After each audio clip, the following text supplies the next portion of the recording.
Good evening, everyone, and welcome to Blizzard Comedy's broadcast Avalance, the topical panel show for people who wear t-shirts of bands you don't recognize. What's that?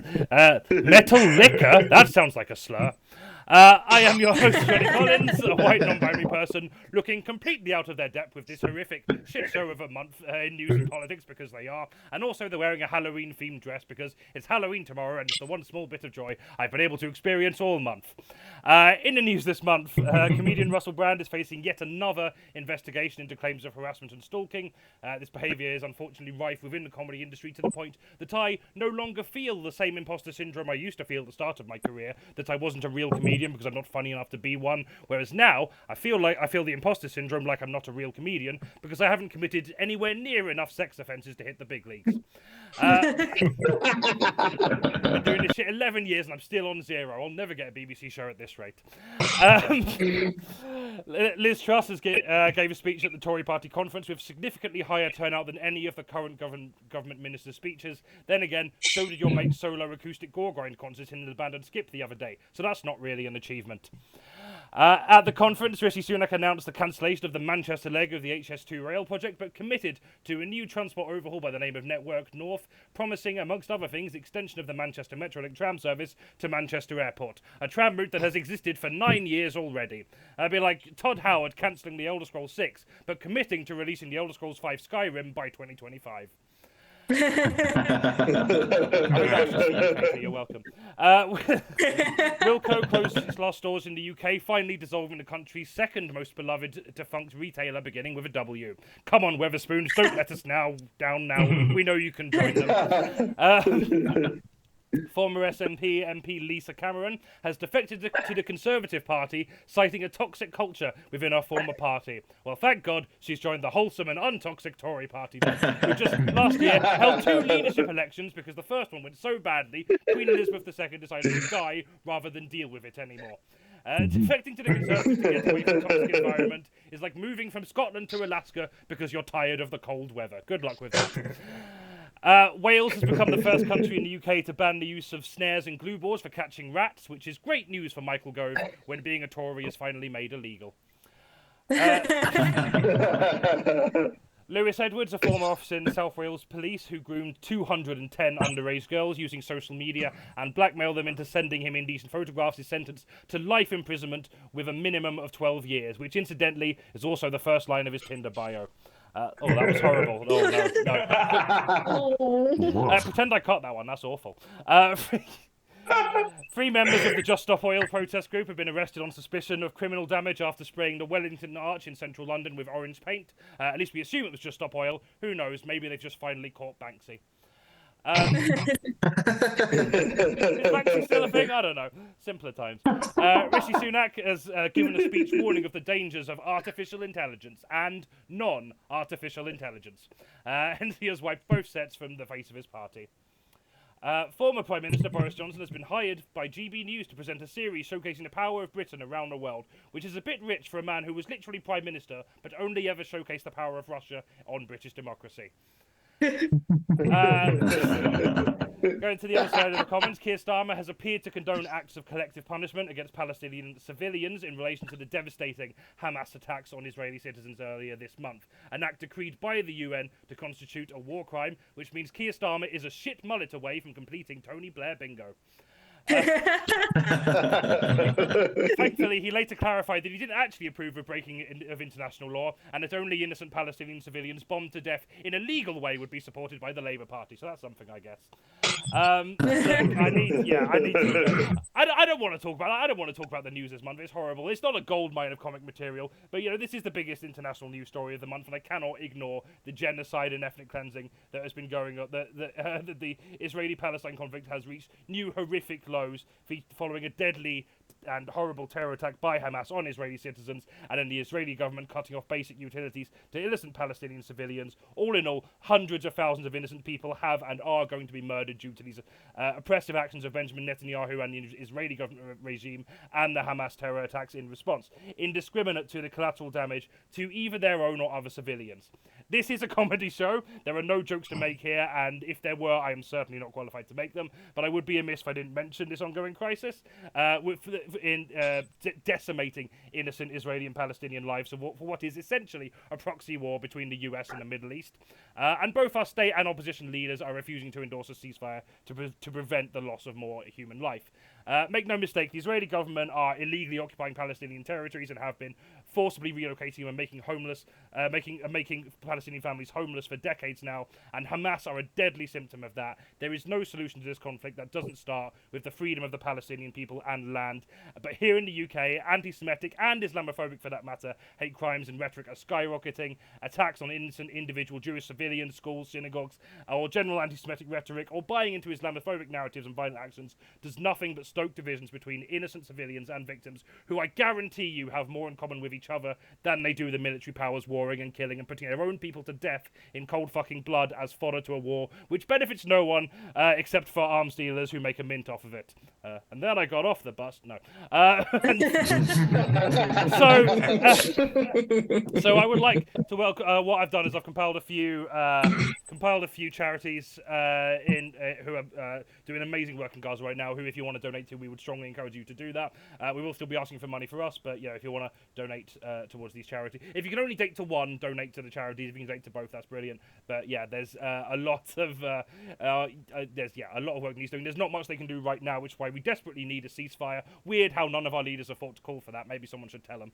But where possible, they have a heck of a recovery and rescue job to do. So any money you could donate could be life-saving.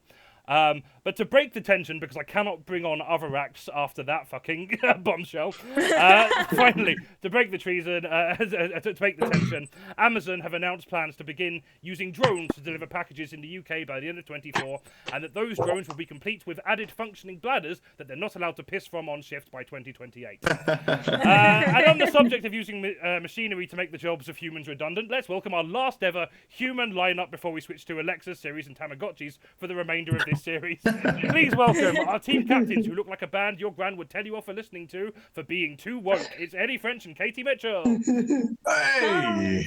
On Eddie's team tonight, one's a force of nature, the other a natural force. I'll let you decide which is which. Righteous Lion and Scythe Wheeler. And hang on, I forgot I'm doing the fucking. I didn't actually stop the slide, so you're just looking at me this entire time. Here's the captain. Say hello. Hello. You can tell Sam's not here today. Here is Righteous Lion and Scythe Wheeler. And on Katie's team, two of the least cool white guys we could find, because we're nothing if not a balanced lineup here. It's Edward Hurth and Mark Nicholas. Hey, hello. Hello everyone. Oh god, I'm glad to have. That was a lot. I'm ready for bed. How are you doing, Eddie? How have you been? How's life been treating you? Oh yes, it's been treating me all right. Yes, I've been doing okay. Thank you ever so much. Good. Do you want to describe your appearance briefly for the sake of anyone who might need that? Oh yes, brown hair, white face, black top, leopard print. Yeah, them's a time bomb. Beautiful, I love it. I'm loving the leopard print. And also, you wouldn't have seen this, but one of the reasons Eddie's background isn't blurred is because if you blur the background, the leopard print goes with it. So Eddie looks the a little bit shoulderless comedian we've had on this show. Like this. Would have been really annoying if it didn't work that time and would have just been gagged. Yeah, it really would. Brilliant. I'll put Eddie's socials. It's weird. It worked at an open mic night the other week, but when I did it at a club gig, it just on its arse, mate. I don't know why. It must be the audience. I think it must be. Probably the audience. Also, I've just seen Katie's comment in the chat. My two white sons are cool, actually, and that's really sweet. I love it. Right, I'll put any social links in the chat. But you're going to be a busy bee. You've got a few cool shows coming up. Do you want to tell us about them? Yes, I finally put together my own show called Poser, which is going to be at Leicester and Glasgow comedy festivals in February and March coming up. And there's another really cool project which I literally cannot tell you about, possibly even with legal implication, but it's not strictly comedy, that one, but it's there's exciting stuff going on. When you find the link to the podcast about hyper cringe 90s skate punk band NoFX. Ask your mum and dad, kids; they don't like them either. There's some information about a project we've got related to that coming up next year as well. But we'll be able to announce that probably February or March as well. So that's going to be an important 28 days or so in my life. Fantastic. Well, you can find links to both of those. Well, you could find links to them until we had that bot in the chat, which I will work out how to delete in a minute. Unless, Kirsty, I can't remember if I've given you modding privileges, but if you do, can you delete that? Because I can't remember where you do that from. But yeah, you can find the links to any shows in Leicester and Glasgow if you happen to be on. If you have to be in Leicester on February the 24th or in Glasgow on March 27th, you can book tickets to those now. And also Eddie's and Red's podcast about NoFX, which I know you're all millennials. You won't admit that you're interested, but you are. So you can just follow that there if you want. I'll leave it there. It's up to you what you do with it. It's the Blink-182 you have to keep secret from your mum. Yeah. Grey the Earthling, just not strictly comedy equals comedy, but backwards and in high heels, question mark. Beautiful. I wish, but size 12 is such an unaccommodating It's so hard size. to get heels. Yeah. No, it's not there. Brilliant, thanks. Long tall Sally do a few, but... Brilliant, thanks so much for coming on the show. We've also joined by Katie Mitchell. I think it's the first time in quite a few months we've had you here. It's lovely to see you. How are you doing?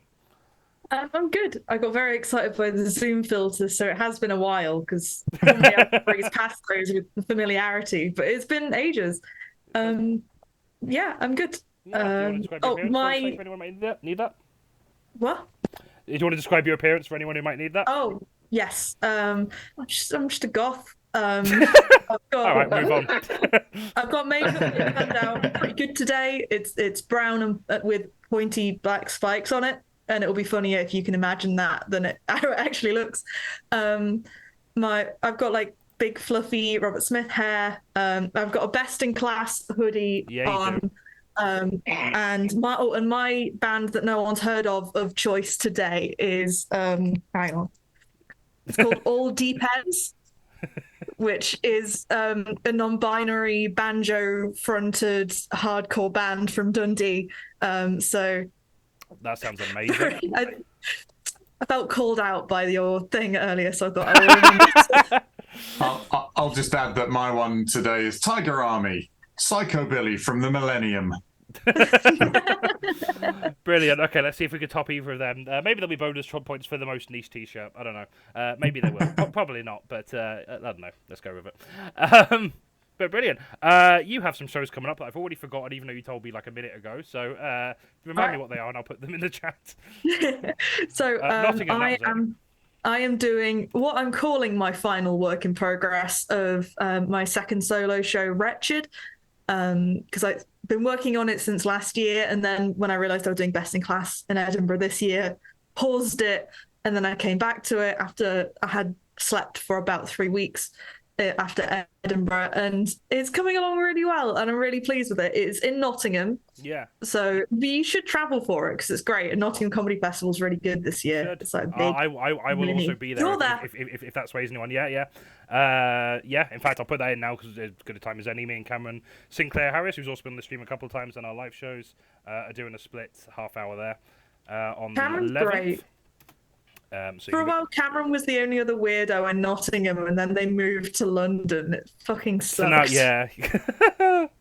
I still miss Cameron daily. I'm so hyped for you both being in Nottingham at the same time. I'm really excited. Annoyingly, I'm like in Norwich the week before, so I can't actually see much of the other festival. So I'm only going to see anything else that's on the day that I'm there that isn't clashing with my show. But yeah, I'm very excited to be there. Hell yeah. Yeah, fantastic. Well, lovely. You should definitely go to that if you're in Nottingham. And if you're not, you should go to Nottingham for it because there's a bunch of other cool shows there. Possibly some. I can't remember if anyone else here has Nottingham shows as well. I think they might do, but we'll find out in a moment. Thanks very much for coming on the show. And we're joined once again by Righteous Lion. Been a while since we've seen you as well. How are you doing? Yes. How are you doing, man? Good. Yeah, I'm all right. I see you're dialing in from somewhere quite far away today. Yeah, I'm just discovering technology from like I guess, 15 years ago. Right now, just making the most of it. Oh, brilliant stuff. Do you want to describe your appearance and backdrop, so for the sake of anyone who might need that and doesn't know what the fuck we're talking about? Yeah, I mean, the way I look is quite difficult to put into visual terms, really. I don't know. A black dude with an afro and black t-shirt, just everything black. I'm not trying to make a political statement. That's just what I'm doing. Brilliant stuff. Have you got? I don't think you gave me any links, but have you got any fun shows or projects coming up, or just have you got any good nights out planned? Anything? And what's going on in your life next few weeks that you want to share? Oh well, I don't have anything. Well, you see, the thing is, I don't really want to sell my soul to the corporate machine, so I'm not going to do any comedy work at all. You know, I want my soul. No, I respect that. So that's what's going on. Oh, beautiful stuff. Well, thanks very much for coming on the show. And we've also got Ed ROWORTH back again. How are you doing? Joining from an equally far away place. Peak District and Space. They're about equidistant from Manchester, right? It's the Lake District, but I won't mention it so I don't embarrass you. It's one of those four-letter districts. The clue is the lake. Oh yeah, that's what that is. I thought that was I always get peaks and lakes confused. Peaks. Ignore the peaks. The peaks are a red herring. But Johnny did only what? look at it through their fingers, so yeah. all districts are peaks if that's how you look at them. Brilliant. Do you want to describe your appearance and preferably not a 20 minutes description of the Lake District this time? Oh yeah. I'm sorry about last time, Johnny. There I said it. I'll describe my appearance in the way that I was recently described in an anti-low traffic neighborhood WhatsApp group. That obnoxious guy wearing black with a ponytail, although today I'm wearing red and my ponytail isn't really visible face on. But yeah, but I am still obnoxious, by which I think they mean I actually knew about city planning. Amazing. And you can tell that by looking at Ed that he knows about city planning. That's very, very, very clear in his appearance. I also like to draw attention to Andrew Taylor's comment. I'm impressed that Ed's come dressed as an entire Tom Scott video, which I enjoyed. And Grey the Earthling saying space is 100 kilometers up, so it may be legitimately closer. Oh, okay, that's fair enough. Harder to get to, a bit closer. Brilliant. You don't really do any gigs anymore, and I've not booked you for anything, so I don't know if you've got much coming up. But is there anything you want to? Well, you've booked me for another broadcast. Oh yeah, you do another one of these. We're going to plug that. No, so I haven't got any. I can give you a fact about the Assyrian Empire if you want. Yeah, sure. In lieu of. Okay, cool. I would rather talk about this than any of the news. So yeah, let's. In the summer of 671 BCE, an army dispatched by the Assyrian king Esarhaddon marched through Western Asia, crossed the Sinai Peninsula and entered the lands of Egypt. Pharaoh Taharka managed to flee, but his wife, his crown prince, and many of his harem women were captured, along with enormous amounts of... I just want to say I didn't give a long description of myself, so I feel like I'm out the time. Along with enormous amounts of booty. I might just mute and carry on with introducing everyone. Yeah, I'm going to stop that there because, I think we're already going to overrun. But, I don't know, we can carry on reading that in a break. That sounds fun. Thanks for coming on the show. You're welcome. Did you finish your owl language? I forgot what it's called. The owl that teaches you language. No, I'm Duolingo, that's it. Yeah, I'm midway through it. Okay, so the stream's actually been quite during the show. Quite intrusive, so... Yeah. You're welcome. Thank you very much for being considerate. And also, got another returning favourite, Scythe Wheeler. Scythe, how are you doing?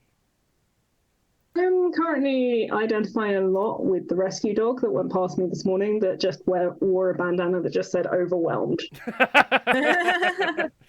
Yeah, no, relatable.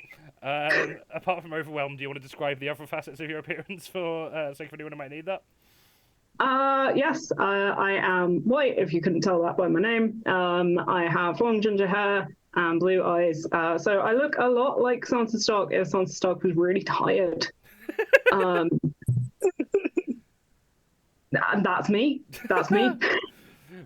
Incredible stuff. Yeah, no, that was a very, very lovely description. Thanks very much. What, have you got anything fun coming up that you want to share with the lovely people here tonight before we get started? Like in terms of comedy shows, I'm doing another one of these in November. Next month, yeah, along with Ed. So there's going to be like, I don't know, like 50% of the same people on the next month. So, much that. Can you tell most people just aren't doing online shows anymore because they're fed up with them?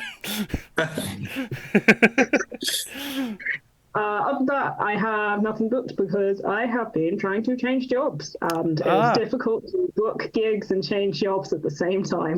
It is indeed very much. Especially, yes, I was going to make a reference to something you said before we started the show, but then realised that was your cancelled thing. So I will hold off on that for the sake of spoilers. Brilliant. Thanks very much for coming on the show. And last but not least, we've got a first timer to this stream, but someone who's on the live shows before and is genuinely great. Mark Nicholas, how are you doing? Hi, I'm good, thanks. I'm good. Good. Yeah. Do you want to describe your appearance for us all here? So yes, I have brown hair, a beard, and I'm wearing a mustard hoodie. I have a six-pack. And you know what's hilarious, right? Even people who can see won't be able to tell because it's from the neck upwards. No, and I've been often described as an autistic Dave Grohl, but I'm not. I am nothing like the lead singer of the Foo Fighters. I'm just a pretender. Hey. There we go. Yes, I'm going to be that dickhead tonight. I'm going to be that absolute dickhead, throwing out the one-liners. One-liners on a comedy street. Get out.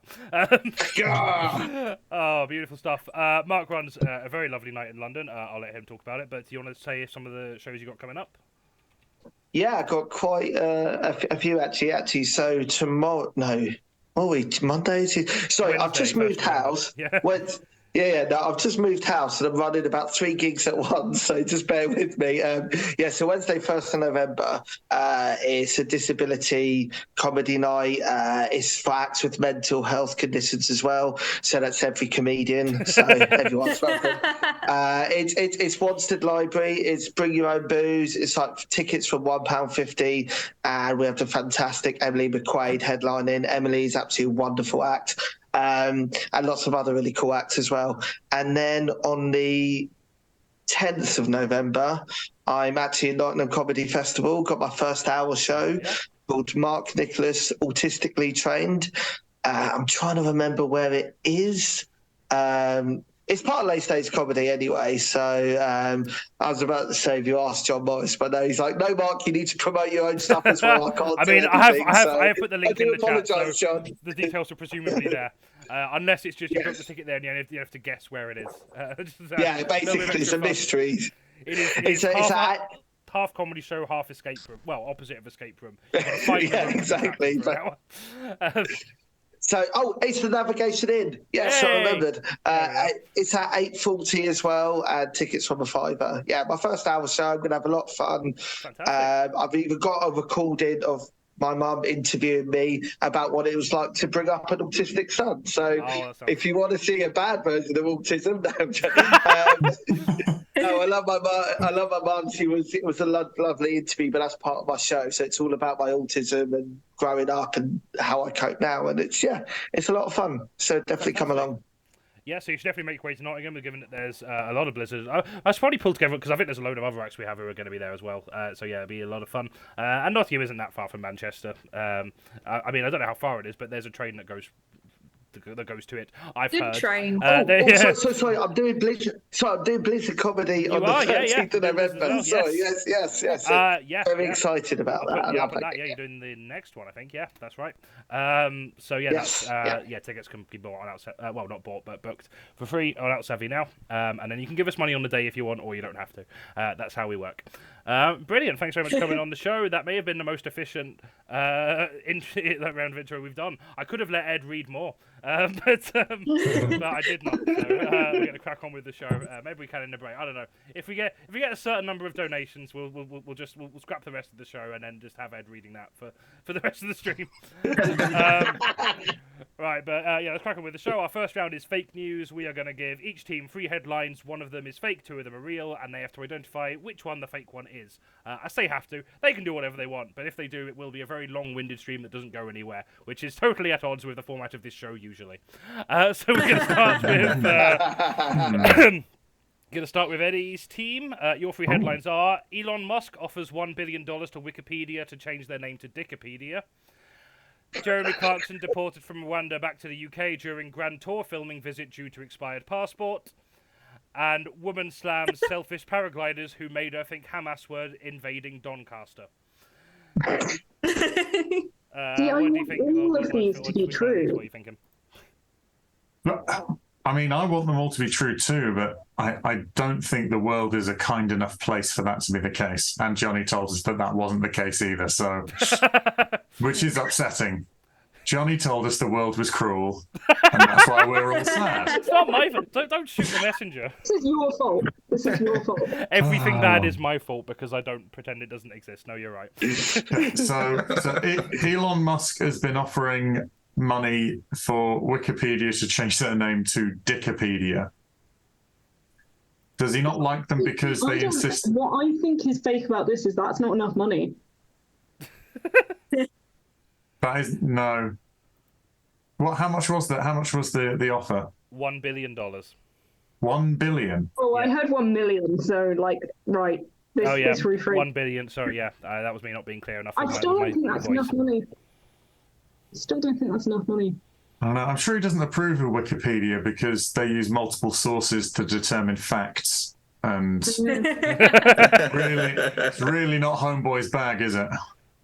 I also don't want this to be true because I use Wikipedia for like a lot of my work, and I really don't want to have to deliver a climate change lecture and then have to flash up my references, including Dickopedia. Well, it will be flashing. I feel like it's still not as bad as X. Oh. I don't know. What's worse, X go and give it to you, or Dickopedia go and give it to you? All bad. I enjoy the mystery of X giving it to me. It could be anything. Or you could buy the 2 X Dickopedia, give it to you. That's. I think Mystery of X was like a silent film from like 1927 that was very banned because it involved real slaughter of a pig or something. It's like,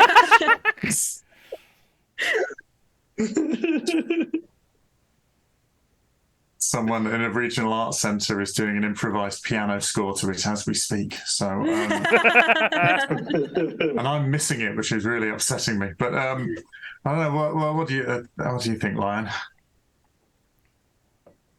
I mean, given how crazy the world is, I mean, right now, it could be true. It could be the real one, the Dickopedia thing. I mean, I wouldn't put anything past anybody at this stage.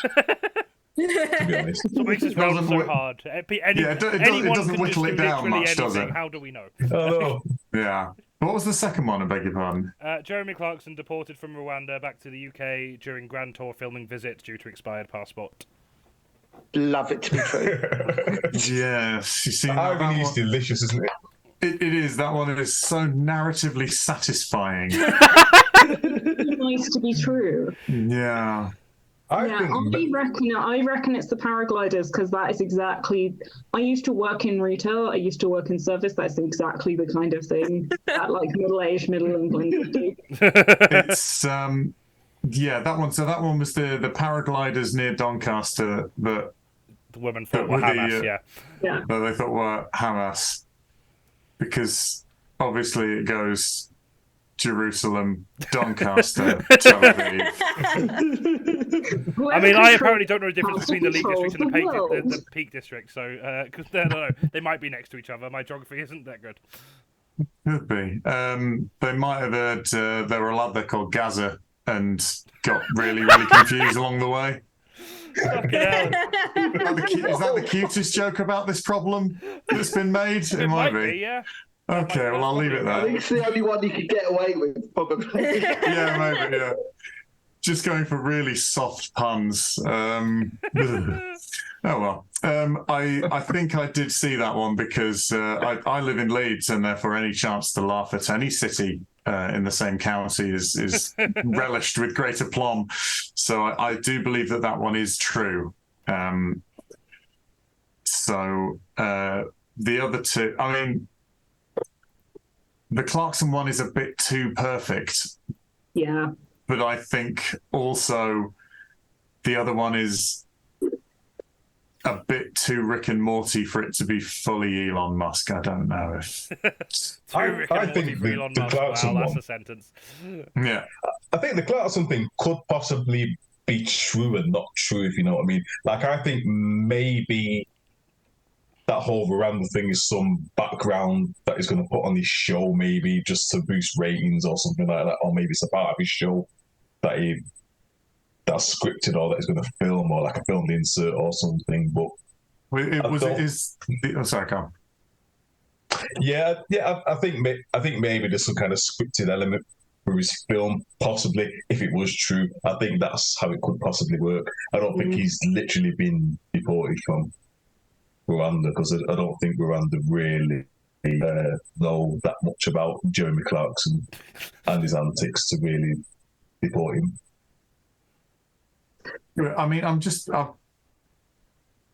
sounds way more complicated than it should have been, really. No, as you say that, I confused with themselves, to be honest. I think the possibility of the Twitter/X Wikipedia page having something that doesn't make Elon look like Special Boy Genius Child, and he has read it on one of his late night lunacy binges, and has been dreadfully upset that Wikipedia has not made him out to be wonderful, and has then asked them to change it, and they've said no, and he's gone, oh well, you're being more like Dickopedia. That is $1 billion you've changed it to Dick.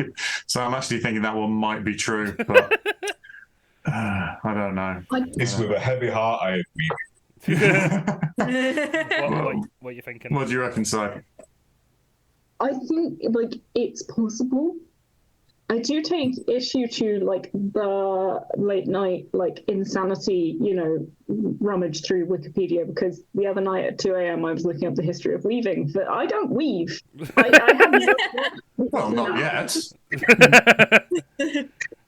I can't even tell you how I got onto that page. I know, but you didn't send weave.com a demand for change or start. You did it because interesting things are interesting. But so what I'm trying to say is, if Elon Musk was having one of those, we've all been there.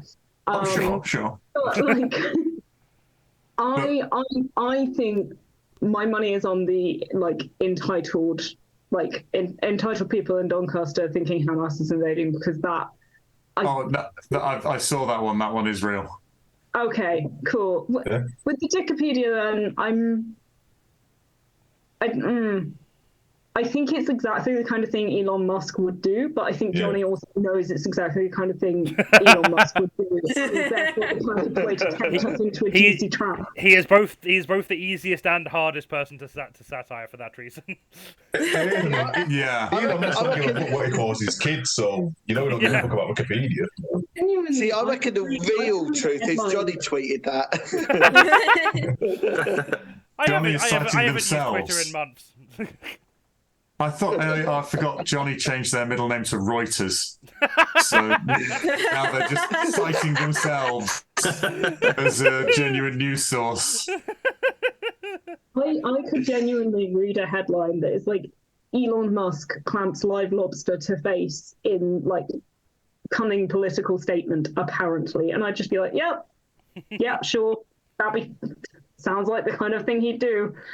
And therefore Wikipedia exactly sounds like the kind of thing he'd do. But it'd be great if he did do that and got sued by Lady Gaga. That'd be wonderful. Right, what are you thinking? Let's just say the world is as chaotic and turbulent as we thought it is, and say that Elon Musk offered $1 billion for Wikipedia to change their name to Dickopedia. Right, so you think Jeremy Clarkson is the false one? Is that what you're saying? Yes, let's say Jeremy Clarkson is too narratively delicious. You are correct. I'm going to be putting narratively delicious on all my CVs from now on, even the non-creative ones. Sure. You're correct. Yep. Elon Musk has indeed offered $1 billion to Wikipedia if they change the name to Dickopedia. It's very weird that Elon Musk has boasted about making comedy legal again on Twitter, and he has refused to engage in any comedy at all since owning it for a year. And yeah, a woman did complain after thinking that a group of paragliders were a Hamas invasion of Doncaster, which, to be fair, is an easy mistake to make, and not even the first time it happened. She also thought she saw Hamas in the kitchen with her husband as he was dipping pita bread into them, although calmed down when she realised she just misread the label on the pot. Just contending with the Gaza one for the tamest Hamas joke there. But no, Jeremy Clarkson was not deported from Rwanda back to the UK, as whilst Rwanda may have a sketchy record when it comes to human rights, they're not so morally bereft to subject anyone in the UK to Jeremy Clarkson against their will. So that's you points there. Moving on to Katie's team, your three headlines are: Biden campaign joins Trump's Truth Social platform, EasyJet owner sues band for using name Easy Life, and groom calls off wedding following advice from ChatGPT. This is so annoying because I knew the last one and I've not heard any of these. Do you want to be on Eddie's team? We can swap it round now. Yeah. You're on your own, lads. Right, Katie, I actually have family involved with all of those stories, so it'd be good to find out which one's false. Oh, this is hard. Oh, what was the first one again? Biden campaign joins Trump's Truth Social platform. I'll pop these in I'll pop these in the Zoom chat actually, so you can read them properly. I mean, I think, I hate it, but it would be a good idea for, the rival campaign to be on there, even if only to be a presence. It's sort of like a spy, but also like a spy, but not a spy. Just going in and just being like, they should pretend to be a Russian bot that's followed Trump's thing, and then they'll just donate to them or something. Yeah, do it, and then just spread disinformation on the platform. Biden just reverse QAnon and be like, "Oh, I've got the real secrets," and just out conspiracy on him, yeah. In all fairness, Biden could have just fallen asleep on the keyboard and accidentally done it, so that could be true also. Wouldn't disinformation on the Truth platform just be information? I don't think the EasyJet for the band Easy Life, I just don't think it's close enough. Yeah, but it's really not. In Nottingham, there is a chip shop that is Super Mario's chip shop, and it has a big picture of Super Mario. And Nintendo we have haven't one got of them in Manchester as well, or we did. I haven't seen it for a while. Nintendo got it. Yeah. Also had Shrek's Pizza. Just no relation to Shrek. It was just called Shrek's Pizza. I could see the third one being true. I could imagine some guy getting really into that and going, yeah, that's what I'm going to take advice on. He's obviously having a lot of doubts, and it just took ChatGPT to confirm it, or he's using that as an excuse. So I could just see a bloke doing that, to be honest, because men are the worst. I'm not sure ChatGPT would give advice like that. I think it would say, here would be the arguments. Here's what you should consider. That would be the sort of response it would give, or the sort of response it would. But I'm saying is he uses that as an excuse. So he said, "Oh, sorry, I can't marry you, love." It's ChatGPT telling me not to. Do you know what I mean? I can imagine something truly terrible. Does anyone have a reason here why these two should not be wed? Yeah. Typing it into the phone while. Let me check. I got my internet connections and. So, ChatGPT related. My mum excitedly called me the other day to tell me about a wonderful website she called ChatGPT, and she was like, "Your sister showed me to it. It's brilliant. What you can do is you can put in a really rude email, which is the email you want to send, and then tell it to make it polite." I love really it. sweet. Sure. She was like, she just basically said it's saving her so much time. Fun game I like to play on ChatGPT is put in a prompt, like something as ridiculous as you like. In fact, the more ridiculous, the better. It comes out with, its spiel. You read out what it comes out with to the people playing the game, and then they have to guess the prompt from that. Oh. I'm going to start using that in the next few shows of this. That's a great idea. Publicity comedy sponsored by ChatGPT. Sponsored by Dickopedia.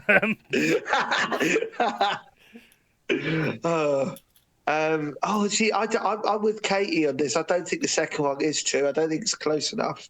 But I'm now remembering that my friend Andrew's band, The Men That Will Not Be Blamed for Nothing, their first album was called Now That's What I Call Steampunk, and EMI threatened to sue them.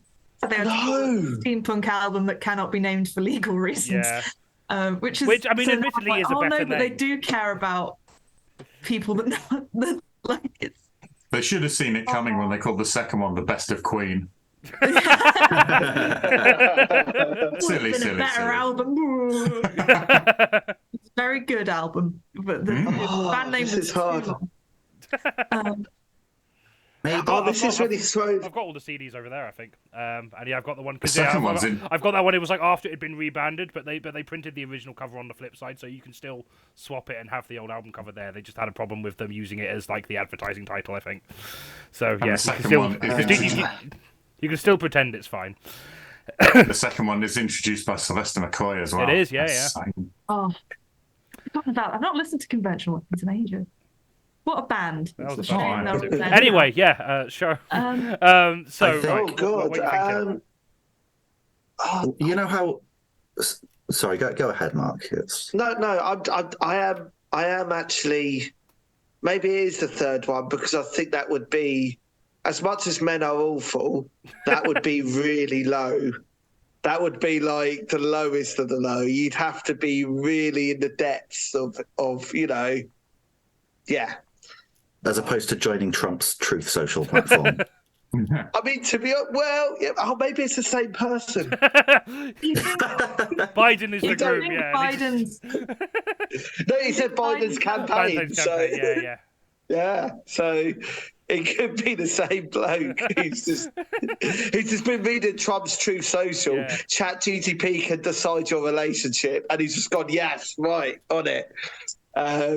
So yeah. Right. What are you thinking? What do you think the fake Maybe. So like Jonny will sometimes like put a headline and then swap out one of the details. So like that second one, EasyJet owner sues band for using name Easy Life. Is it just a Metallica headline and you've just swapped the word Metallica? Metallica sues band for being called Easy Life. Just would you put it past them? I thought you were going to say Ryanair sues a band for naming band. Ryan Life. I don't know. Ryanair sues everyone called Ryan. It's how they fund their cheap flights. Ryan tax. Okay. Litigation. What was that? Sorry. I said Ryanair funded by litigation. To be fair to Easy Life, I mean the tickets for the concerts are really cheap, but you do have to pay them if you want to hear any of their songs a bit more. If you want to dance to the songs, you got to pay them just that little bit more. it's not great. If you need in front of a pillar, you have to pay a little bit more. Yeah, absolutely. Yeah. If you need a bit of leg room for moshing, you need to. That's another 30 quid. If you want the security to help you from being crushed against the fence a little bit more, it's just weirdly enough the t-shirts are free. I don't get it. Stay away from the penals. Them motherfuckers are overpriced. I'd love duty-free alcohol in their gigs though, like that. That could be dangerous. 1.5 liters of gin. That's the smallest measure we do. Right, which one do you think's fake? Okay, could we? Cause it feels like we've not got one, so could we Monty Hall it? So we know one of these is false. So we pick one of them. Jonny shows one of them as being true, and then we switch our answer. No, you can't do that. No.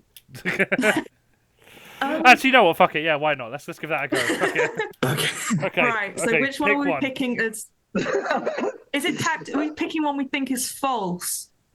Or no, we just pick definitely is true. So one of them is false. Yes. One of them is false. We pick one that we think should be false. Mm-hmm. Jonny shows one of them that's true, and then we swap our answer, and then boom, 2/3 chance of getting it right. Okay. So the one I think is true is the Biden campaign during. Yeah, I think that's true. Yeah, that's true. Social, because it's not the worst thing they've done. It makes sense. Like. Done a lot worse. Yeah, no, I think that's true. What about you, Ed? I feel maybe the ChatGPT one's true. Maybe the EasyJet one might be right. Daryl. Back to square one. Oh God! Actually, do you know what? You two can decide. This first time I've been on the show. I don't want this responsibility. Well, we got two. Let's flip a coin. Heads, it's EasyJet. Tails, it's the ChatGPT one. Yeah, that sounds good to me. Okay. Okay, it's tails. So now I'll roll a dice. I'd already forgotten what the assigned options were. Yeah. So have I. So is that ChatGPT? You think ChatGPT is false, or is that the one you want to Monty Hall? I think so. I think that the Biden one is the truest, and the one I think is the falsest is the EasyJet one. But in the ChatGPT one is the one which I squint suspiciously at. It sounds like we're going definitively. Yeah, we are going EasyJet then, by the sounds of things. Going EasyJet as a fake one? Yeah. Yeah. I've got the wrong slide up. You are incorrect. EasyJet one was true. The Groom ChatGPT one was fake. So, yep, Joe Biden's presidential campaign has indeed joined Truth Social. Monty Hall. You had to give us a thing where we could. It sounds like you stopped. Yeah, what you've done there is given us the right answer. So we're going to choose the. No. Yeah, we're going to choose the EasyJet one. That's true. I think. Cheers, Jonny. And then change after. Oh no, you've just failed. Dark Souls level. We'll take the points. And we'll just, hit me with a hammer. Like, oh, this is going to be really fun. I mean, you started talking about which one you actually wanted to guess for, so I assume that was just your final answer. I just was sharing I did my ask if you wanted that or to my Monty two Hall it, wonderful and you just went teammates, for it. because we were just arguing a lot. Fair enough. Either way, you're wrong. Joe Biden's presidential campaign has Sorry, indeed boys. joined Truth Social, a platform notable for containing neither of the things in that name. I don't know how effective it'll be, but if Biden picks Trump as his running mate in 2024, you'll know where that started. And an EasyJet owner has indeed sued a band for using the name Easy Life. I included this story as a few months ago. I think the last time you were on, Katie, I had a fake news story about a different budget airline suing someone for having the name Ryanair. And I just wanted to illustrate that however wacky my ideas for headlines are, they're often much closer to a future story that I never actually know. So this round is pointless. But there is no story about a groom calling off a wedding after chatting with an AI. It's probably happened, but it happens so often that it's not newsworthy. So at the end of that round, Eddie's team won 3 points and Katie's team won 0. Moving on to round 2, which is 1,000 words. Scroll down in my script.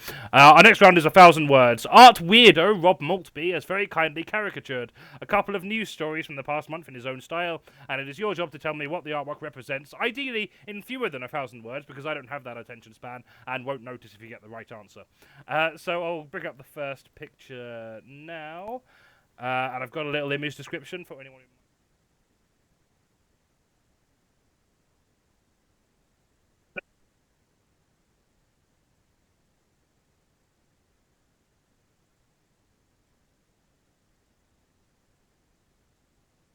I think it's been described Labour's pandering to what they think gays are deemed partial success.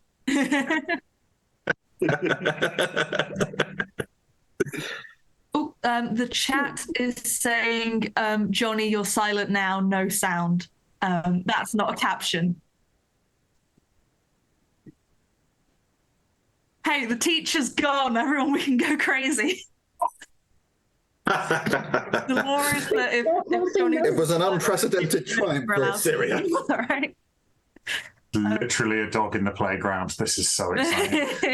Yeah, I think the Trump Truthful social platform has infiltrated and just muted. Right, I think I'm on now. Can you hear me now? Tell me in the chat.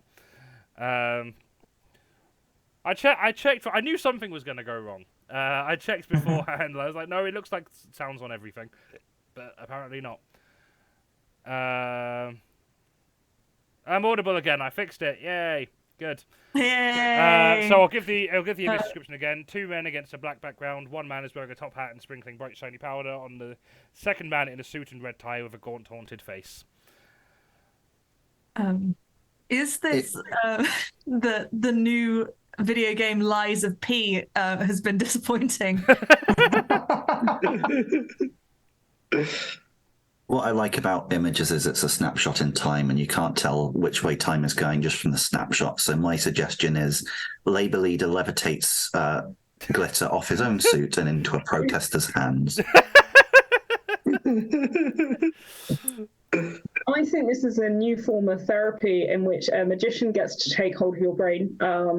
Like, the pros are it's very, very efficient. The cons are that what happens to you very much depends on the morality of the magician involved. Thank you very much, madam. And is this the spineless nothing you were thinking of?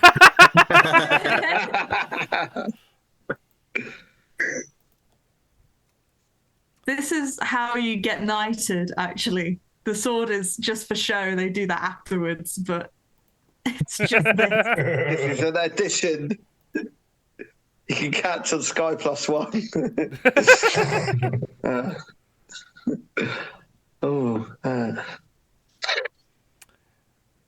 Any more for that, or does someone? I mean, Ed's already indicated that he knows exactly what this is. He just told it in reverse. So. I can. Are we doing right answers now, or Yeah, yeah, you might as well. Someone glittered him. Yeah. Someone glittered Starmer, at the Labour Party Conference. Full marks, yeah. Oh, shit, yeah. That's a lovely verb. Did anyone ever find out what they were upset about? Because they did a really shit job of their protest.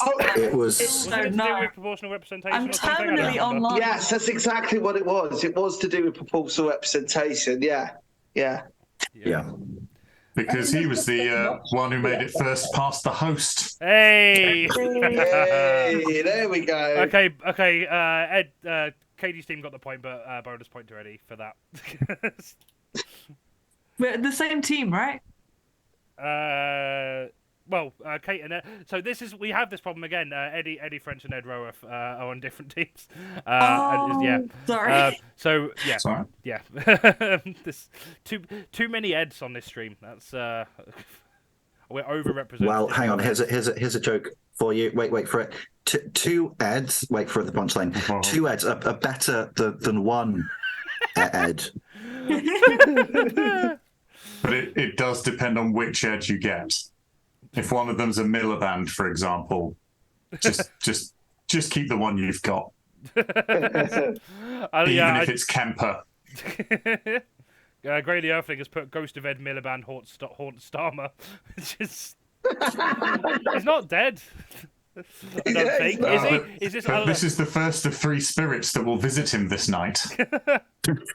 I remember someone from Friends died. I didn't remember Ed Miliband was in Friends. You have Clement Attlee, the ghost of Christmas past. The ghost of Labour past. Oh, that's brilliant. Right.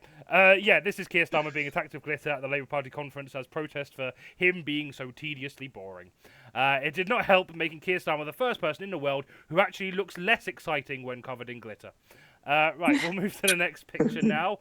Hopefully I'll have sound here. It looks like I do. Tell me if I don't. So this next picture, these figures are against a pink yellowy background. In front is a woman with an unsettlingly toothy smile. Behind is a man who is apparently Sikh hailing, with a mouth open in triumph and merriment. The third man has half of his face missing and is holding a wine glass evilly. For context, I think the half of his face missing is Rob's artistic license and not actually relevant to the news story, in case anyone was worried. So yeah, what's this all about? Oh, this is. Oh, sorry. You go. Yeah, this is the BNP's diversity conference. The live-action Attack on Titan remake even more imperialist than the manga and the anime. I think it's an honest advert for Butlins. Is this a abstract drawing of the question, what is a woman? I feel like I have to give you a point for that. It's not the right answer, but it's not exactly the wrong answer either.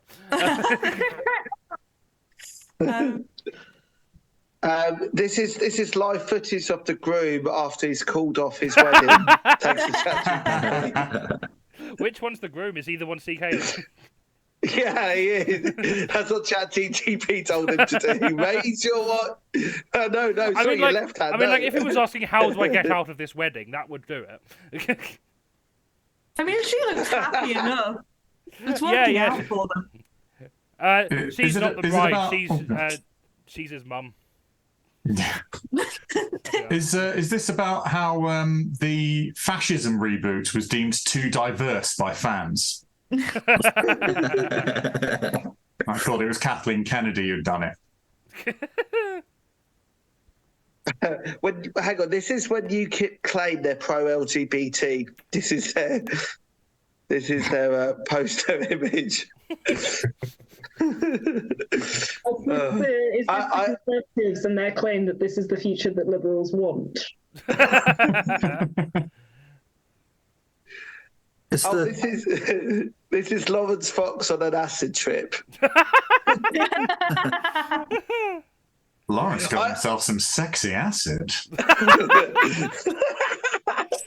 Oh boy. I would love you to read like an audible version of like an erotic novel with Lawrence Fox. Oh no. Oh, there's definitely Lawrence Fox. Loza had a look at the sexy acid tabs in his hand and thought, "You've earned this, Loza."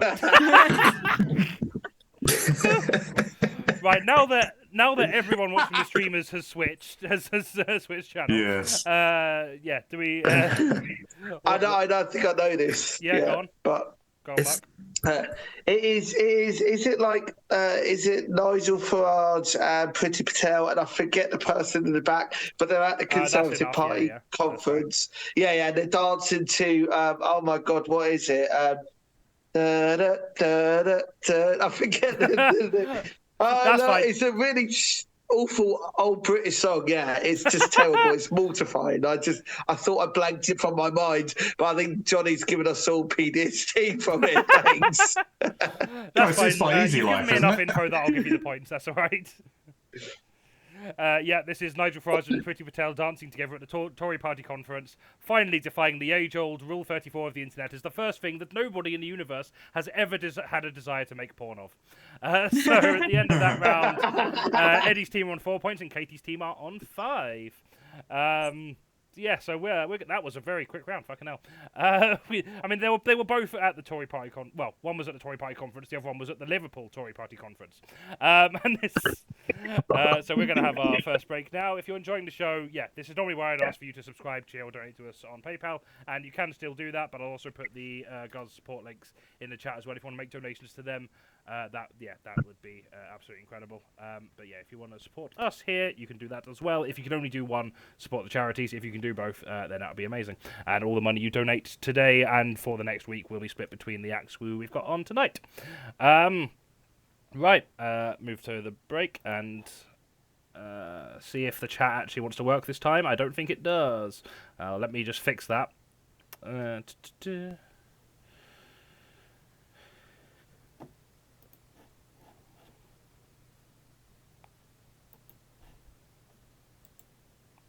Okay, the image redeems hydrate. I will do that. Thank you. paid valuable woke points so that everyone can have a nice drink. Yeah, so that everyone can. Right. Yeah, because you're not allowed to drink water until you get that prompt. I forgot to mention that in the rules of the stream. You have to you have to dehydrate yourself until someone lets you have some water. It's all about enthusiastic consent. Yeah, it is. So yeah, I'm just gonna. Is it what 10-minute break? Yeah. Sorry, I mean, 10 basically until everyone's ready to carry on. So if you need to nip to the loo or whatever, now's a good time to do it. Yeah, I'm going to sort the chat and then cool. do the same. We are still live and we can still be seen and heard during this. It's just we won't be making any progress with the show. That's what this is. Right.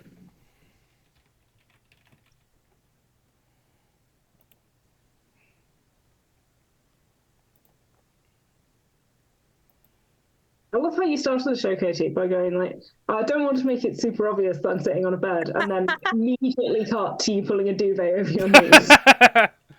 I'm cold. It is pretty damn chilly. Also, I feel like I'm doing for my girlfriend's house, and I've been here all day making it nice for when she comes home because she's been away for like 2 months. That's really sweet. And I go to like move the bed slightly so I can vacuum, and it falls apart completely like a clown car. So I spent like an hour today putting the bed fully back together because I was like, oh, like I see what's happened, and so me being on here is actually not, I know that she's not going to die because really, that's all anyone can ask. yeah, it's just, you know, the moment of horror where something comes off in your hand, and then I just heard the like clattering of all, you know, the like boards going through, Yeah. they're all Oh, just no. falling through the floor, and then the mattress like one thing over to me, and I was like, I just wanted to vacuum, but it's sturdier now. That's brilliant. Yeah. Oh, good. I've just seen Andrew Taylor's said so. It's the same as the rest of the show. Then to me, saying that there will be no progress made in it. So thanks for that, Andrew. Appreciate your support. Dare you call me out on? Yeah, no, you're right. I like the idea of taking artistic license in this. Like you could do a whole round of guess the story based on the fucking impenetrable political cartoon in the broadsheets. Rob Maltby should make those cartoons because at least they're just like deeply unsettling rather than just tediously boring. So I would pay good money for Rob Maltby to start a political satire cartoon. I had this idea of, and I don't think I'm equipped. I don't think I'm the person that needs to do this. But everyone in my life is transgender, and it really. And I had this idea of making a page called "Transphobic Memes for Transgender Teens," where I do, you know, the particular kind of transphobic or like homophobic memes that gay people love. Yeah. Like just collecting those or making my own ones up. That's really fun. Are you in the Facebook group that's like, so this is the TERF's fabled meme making bit or something along those lines? Because there's a bunch of them in there that's just absolutely incredible. Let me find it. No, I had an idea of making one that was just like a social contagion one, and having a mushroom with blue hair, and all of the spores are the strawberries from Celeste. I thought they might like oh it, yes, so this is the TERF's fabled graphic design ability, that one, yeah. So it's not just memes, some of them are just like really bad campaign things. I'll invite you to it. There's some really brilliant stuff in there. That's why I do this gig. The recommendation. I instinctively put I couldn't find it and I was like, oh wait, no, you're not Kirsty. Why have I put Kirsty's name in? At least you've not called me Zoe. I haven't called you Zoe.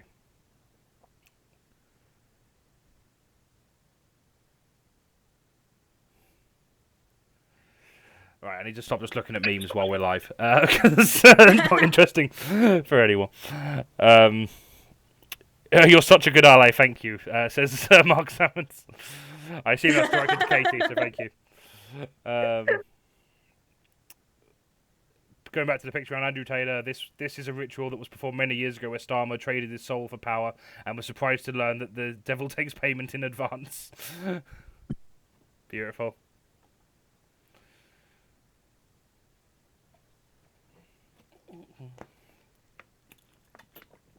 Yeah, so if anyone in the chat has any questions about anything we've discussed so far, do feel this is a good time to put them in.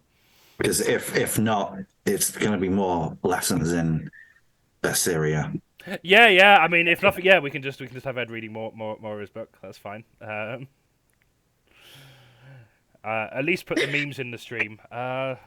See, the thing is, if I do that, then they'd be flagged as transphobic hate speech, probably, because they are, but they're also really bad.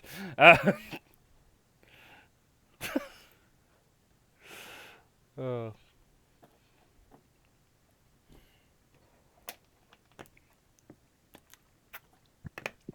2 years earlier, King Esarhaddon had stated in one of his I'm gonna go get another drink inscriptions while you're doing that. that all his enemies trembled like reeds in a storm, that their hearts were pounding, and that there was no rival whom my weapon could not face. Now, in the wake of his great victory over Egypt, the Assyrian king could make good on his I'll skip that word, because I don't know if I'll pronounce it right. He dispatched letters requesting gifts and professions of respect from rulers of several faraway territories in the Mediterranean, from Cyprus to Greece to what is now modern Spain. Back then it was ancient Spain. When they complied, Esarhaddon had every reason to claim, I have achieved victory over the rulers of the 4 quarters of the world, and sprinkled the venom of death over all my enemies. I'm like that when my girlfriend's not done the dishes.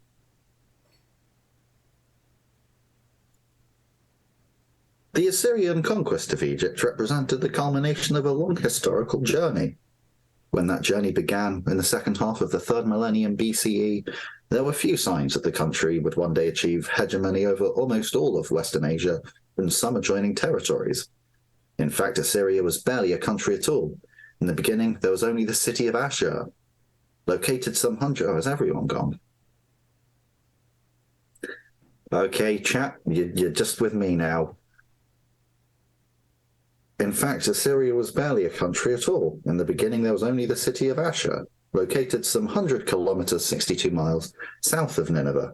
Ashur was home to a number of important temples, including that of a god likewise named Ashur, but it was not a major political player. Around 2000 BCE, after spending several centuries under the heel of the powerful kingdoms of southern Mesopotamia, Ashur became politically independent. For the following 300 years, the so-called Old Assyrian period, it was jointly ruled by a popular assembly and a dynasty of hereditary leaders. The city's role as a hub in the international trade in tin and textiles permitted Ashur to accumulate considerable wealth during this time. A period of decline starting around 1700 BCE brought the old Assyrian city-states and many of its institutions to an end. But the journey was not over. When Ashur got back on its feet in the 14th century BCE, it assumed a very different role, serving as capital of a territorial state eager to expand its borders through military means. This birth of Assyria in the proper sense of the term, its emergence as a land that included great cities such as Nineveh, Kala, and Arbela, and soon others much farther away, marked the beginning of a new era, the Middle Assyrian period.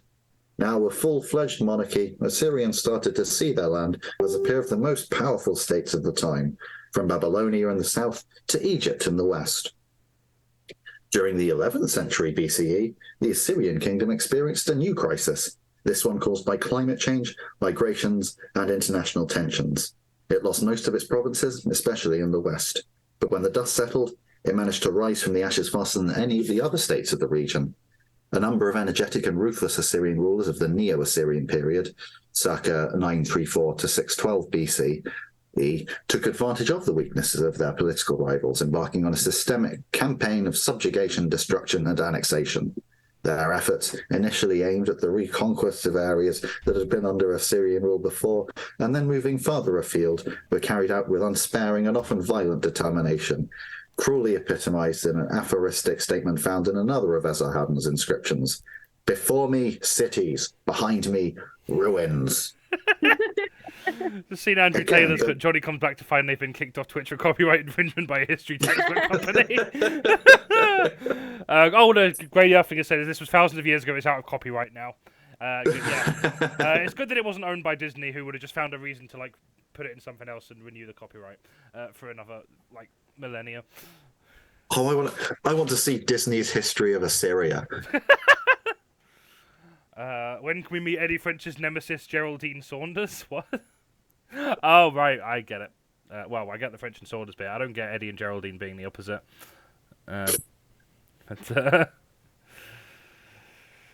Ed puts the sir in Assyria, whatever that means. Can Ed also put the ass into Assyria? A lot of competition on this panel. Yeah. Of course, ass would be ASS, so you're talking about putting donkeys in it. Yeah, exactly. Blizzard's meme Avalance is Lord Tolerable. I wanted to make before Twitter went to shit. I did really want to make a Blizzard comedy out of context page, and I'd post a few of them when I was editing and captioning them because there'd be some just fun ones. But now that's broken, so I guess I could do it on Instagram or something. But it doesn't work the same. The aspect ratio is all wrong. You have to do it sideways. It'd be a nightmare. Threads. Yeah, orientation. Not. I'm trying to get threads going. Yeah. Can you put pictures in threads, or is it just text?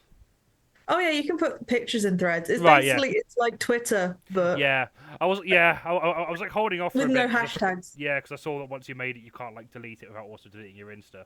So I was holding off just to see if it was worth it. But you can sort of like put it on pause, or you can sort of deactivate it. So you can't absolutely remove it, but you can sort of turn it off essentially. I suppose. Because this is whatever neurodivergency I have that isn't diagnosed just really bonds with that particular style of social media like posting, which is why I found it so hard to give up Twitter. But yeah, it's gotten to the point now where it's just like I don't enjoy being on there. It's just ruined. Just go on there to retweet gigs. Also, and it's just it's representative of how just bad Elon Musk branding is, because that's one of the things that helped me give it up, was just like that logo is not appealing. I don't want to click on that. It's not a cute little blue bird that I know there's going to be lots of good memes and people shouting horrible things that I can make fun of. Whereas now it's just, I don't know, it just looks like a cryptocurrency app, and I have no interest in that. And that's probably what he's trying to make it. I am enjoying threads. The voice. I might give it a go. Have you I've been seen using Instagram more since I stopped using Twitter, so yeah. Have you seen the like the voice thing they've got on there? No, I haven't. It's really fun. It's like you can put in a voice note and then it detects the text that you're saying, which is cool because you can like read something and then hear someone saying it, but you can also edit it and trick people. That's really fun. It's good for Limmy because you get to see what Twitter thinks Limmy's saying. A lot. Oh, so it's like one of those auto captioning things, but it's just really bad. Yeah, but it writes the tweet for you, and then there's like it's either accurate or you can trick people, and it gives you the choice. And I'm really liking it. Not to shill Meta and Nick Clegg over there. Yeah. Do it on Mastodon. I've tried Mastodon and it just kind of confused me. I might try it again at some point. The same thing, like we got offered a Blue Sky membership at one point, and I was just kind of like, I don't know if I can be asked, like learning a whole new social media platform. If any, like Threads is already kind of linked to things I use, so that's probably, if I'm gonna go on any, it'll probably be that one. Mastodon, I think I like the idea of, but then I got really confused by how it works. You're not making a complete new thing. Disney's History of Assyria definitely stars a white guy. Yeah. But the score is incredible. Scarlett Johansson, isn't it? Just. And the villain is so closeted. Yeah. Big questions to ask. Which princess would Disney inevitably base their Assyrian movie on, and how much of the internet would be incensed by it regardless? Yeah.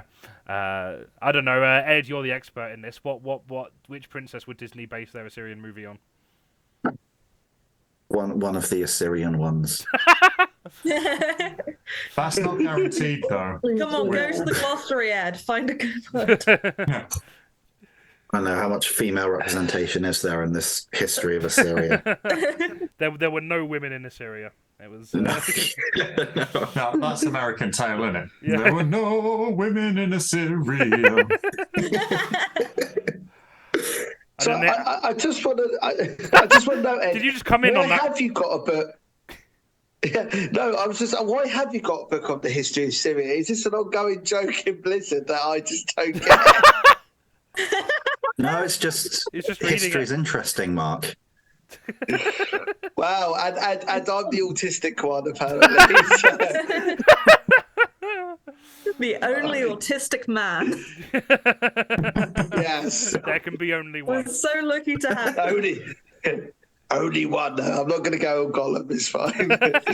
It's like Highlander. Mark's just been killing all the other ones to absorb their powers. No. Come, shit with me, Mark. I will tell you. One day you'll have to defeat me as well. Right, we're all back now. I think we can carry on with the show. If you're done with the chapter, Ed, I don't know.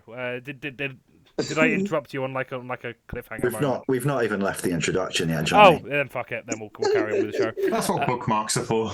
We'll carry on with the show in the next break. Once we run out of things to say, we can go back to it. Good. This round, this will be fun. And by that, I mean I'm going to be very depressed. No, it'll be fine. Our next round is called Between the Lines, and we're going to be reliving some of the highlights of the Tory Party Conference. And just to make it clearer, we're going to be translating what some of the political jargon and intentions behind the words actually mean, what the speaker was meaning when they said these batshit things. So we're going to... the way this is going to work, we're going to start with Eddie's team. I'm going to be reading out a speech by one of the politicians, line by line, and you are going to take it in turns to translate what you think they're actually saying. So we're going to start with Eddie, then Righteous Lion, then SAETH Wheeler. Let me just go over to the right slide. It's not a slide. I'm calling them slides because I was raised on PowerPoint. I'm too much of a millennial. Yeah, we're going to start with Eddie's team, who get to translate a heavily abridged version of Suella Braverman's conference speech. Lucky you. So yeah, I'm going to read a line, then Eddie will translate the subtext. Then I'm going to read another line, then Righteous Line, then I'm going to read another line, then SAETH, and then just loop around until we finish. So Eddie, your first line is: next year, this country will face a clear choice at the general election. Ein Reich, ein Volk, ein England. Who do people trust to deliver the change that Britain needs?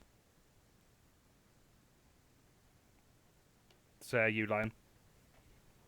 Oh, shoot, sorry. That's all right. Can we say it again? Yeah, please. Who do people trust to deliver the change that Britain needs? Shaft. Damn right. I'm confident when push comes to shove, the voters will realise that they are much more likely to get the change they really want from Rishi Sunak and the Conservatives than from any of the left-wing parties.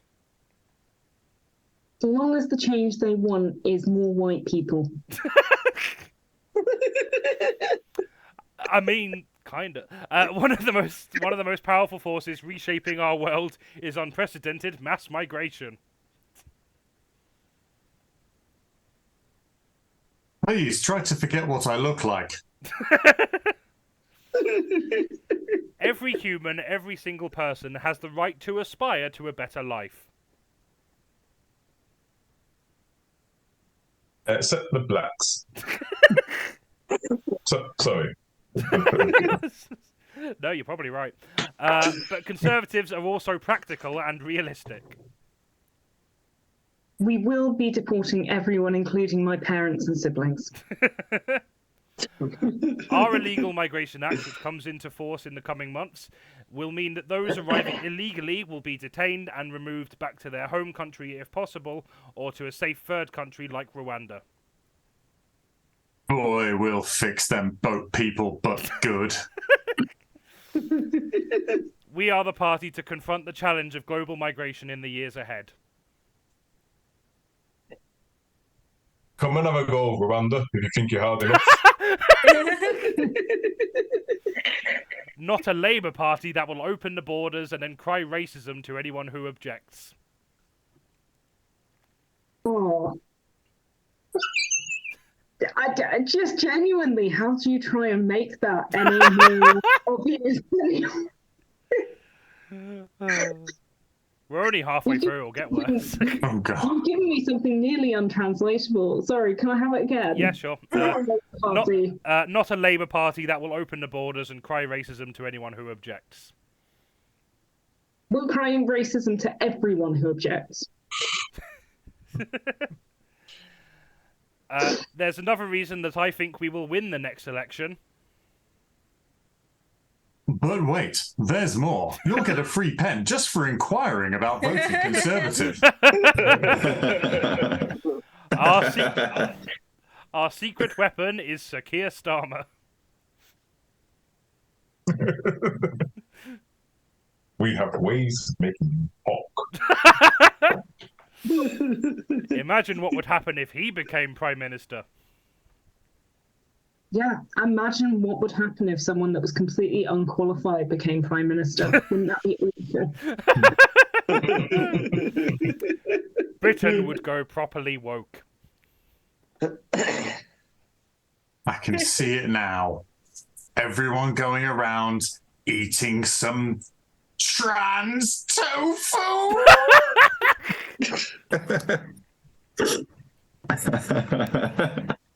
Gender ideology, white privilege, anti-British history. Do you really want me to go there, Jonny? No, fair point. No. Go on. No, sorry, give me that one again. Gender ideology, white privilege, anti-British history. Gender ideology. It's hard. There's nothing I can say to that without swearing a little bit. You're allowed to swear. Don't worry, that's fine. This is such. Wow. Gender privilege. Gender ideology, white privilege, anti-British history. Gender ideology, white privilege, anti-British history. Wow, I've got nothing, which is kind of ironic considering I am black dude. I'll put it in the black newsletter and send it to you. There you will read all my thoughts in full detail. We'll link that afterwards. My brain's just singing, these are a few of my favourite things after that. But, right, Saith. And of course, as always happens when the left gets the upper hand, those who fail to conform are persecuted.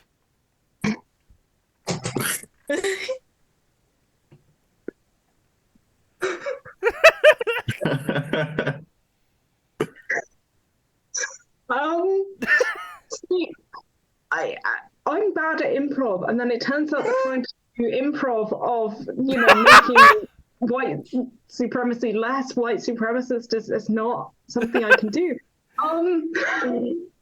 That's absolutely fine. We can skip if you like. Those who fail to conform will be persecuted. Unlike today, the good days where we hunt peasants for sport.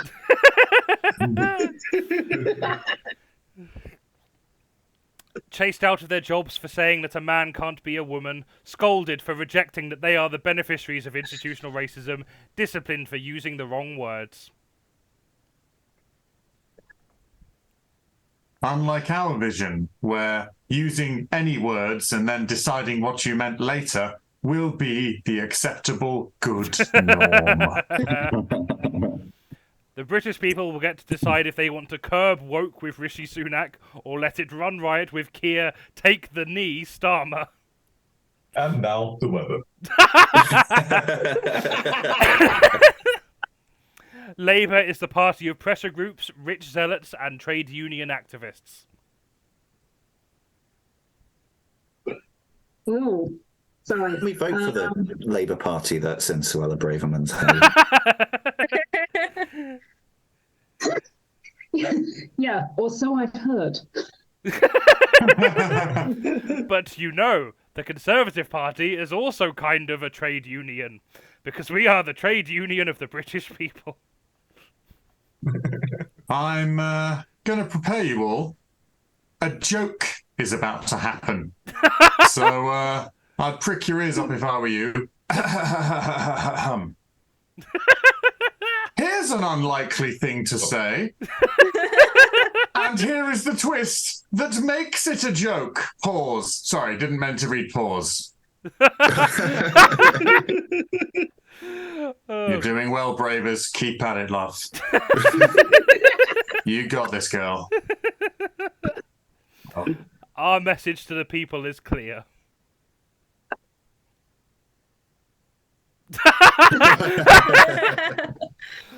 Right, last one. We are raising our game. We are fighting for a Britain that puts you first. We are on your side. And by your side, we mean our side of the large fence that is surrounding our private estate, where we will be waiting out the climate crisis. Have fun. Beautiful. Yeah. Sorry to expose you to that, and even more sorry to the next team who will have even more of that. Yeah, brilliant. So next Katie's team are going to be translating for the big man himself, Rishi Sunak. And before we start, I just want you to appreciate the work that goes into this. Swella Braverman's speech was entirely transcripted on the Tory Party website, so I just copied and pasted it and edited down. I couldn't find that for Rishi Sunak's speech, which is really funny, given that he's apparently the actual Prime Minister. But also, it meant I had to watch and listen to it to pick out the quotes for this round, and good lord, did it destroy my soul, so you're welcome. Right, let's swap over to Katie's team. So we'll start with Katie, then Ed, then Mark and Luke Brown. Katie, your first line is, "Thank you for that introduction, and thank you for always being there for me. My wife, truly the best long-term decision for a brighter future I've ever made." Marrying into money. It's a living. I've been Prime She's Minister got for a one almost... lovely pair of coconuts, and by that I mean multi-billion-dollar companies that I personally invest in and give contracts for government work. My wife. I've been Prime Minister for almost a year now. Oh, that's my one, isn't it? Yeah, sorry. Do you want the line again? Which is longer than the previous one. And we have done good things in that time. And I can't name a single thing.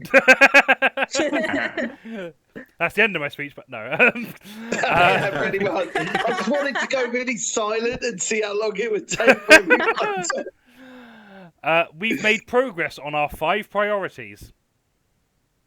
Even though we set out those 5 priorities because we thought they would be piss easy, and we would be like, it's like saying, I will do one sit-up every day, and then I did a goal and I feel better about myself. But we set these 5 piss easy goals and we've not even done them. But we've not even done them in a way that is bad for everyone. Like, normally it'd be good if the Tories failed at something, but they've failed in a way that makes it worse for everybody. Because they're uniquely competent. They've got a lot of money and the best education money can buy. And yet, we've got a whole speech to get through. I won't, but... To halve inflation, grow the economy, reduce debt, cut waiting lists, and stop the boats. Okay, number 1, just get up in the morning and say, you know what, Rishi, you can do this. You can do this. Number 2,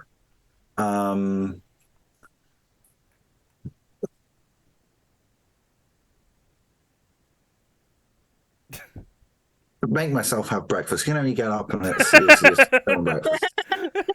But you got to have breakfast. It's an important meal. Number 3,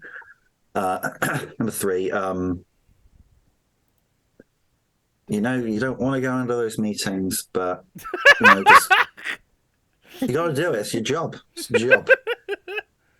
Number 4.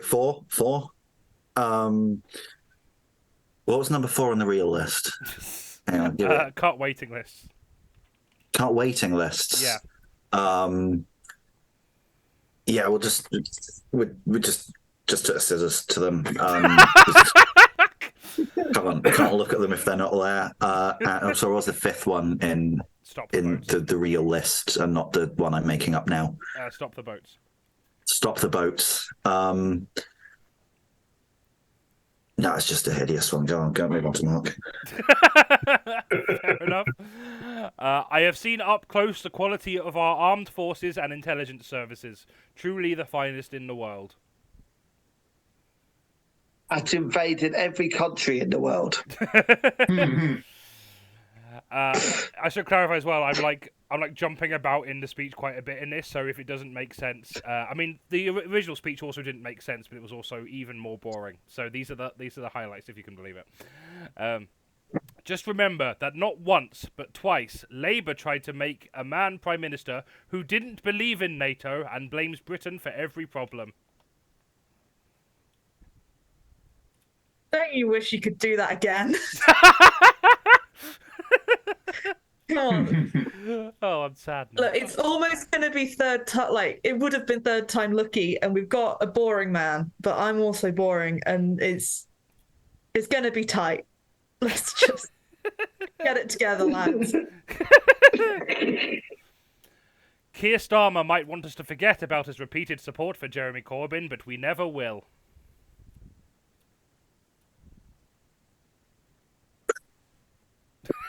So I just jokes aside, I miss him, miss Jeremy Corbyn.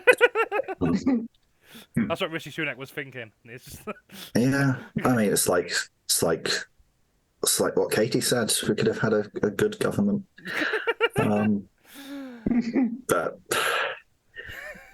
here we are. Yeah.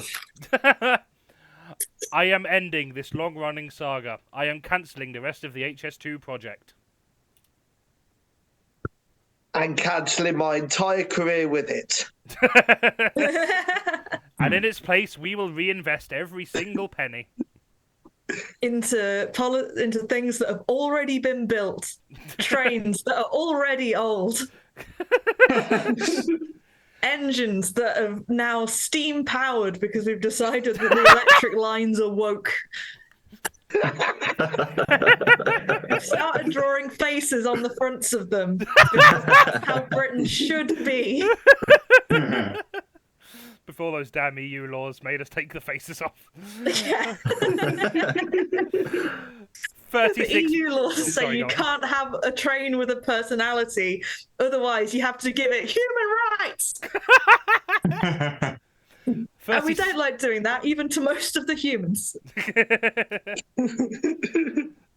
£36 billion in hundreds of new transport projects in the North and the Midlands across the country.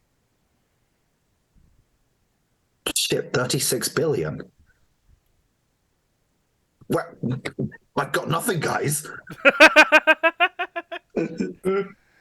No government has ever developed a more ambitious scheme for northern transport than our new Network North. Train rights are human rights. It's Mark, also... you don't have to be every autistic stereotype. I mean, like, Rishi Sunak is the autistic stereotype I don't want. Where was I? Oh, yeah. It also shouldn't be controversial for parents to know what their children are being taught in school about relationships. All of the best children come from divorce anyway. Why not just get ahead of the line? You know? And we shouldn't get bullied into believing that people can be any sex they want to be. They can't.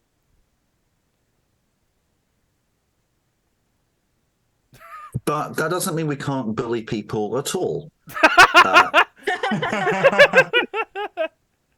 Many of other conservative politicians spent their years in education learning in their posh schools.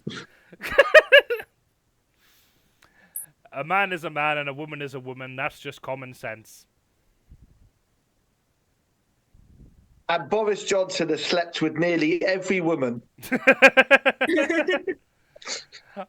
I often think about how different our lives would be if my grandparents had not left India and East Africa all those years ago. probably be better for people of the UK, but like I'm glad they came over political reasons. I owe our country everything, and it is my duty to do what I can to help this country take the right long-term decisions for the years ahead. Which is why I'm leading the Tories into huge polling slumps. Never let anyone tell you that this is a racist country. It is not. I mean, it is, but they like to put a brown face in number 10 to show that it's not, even though it is, but it's not. You know, this is like Brexit.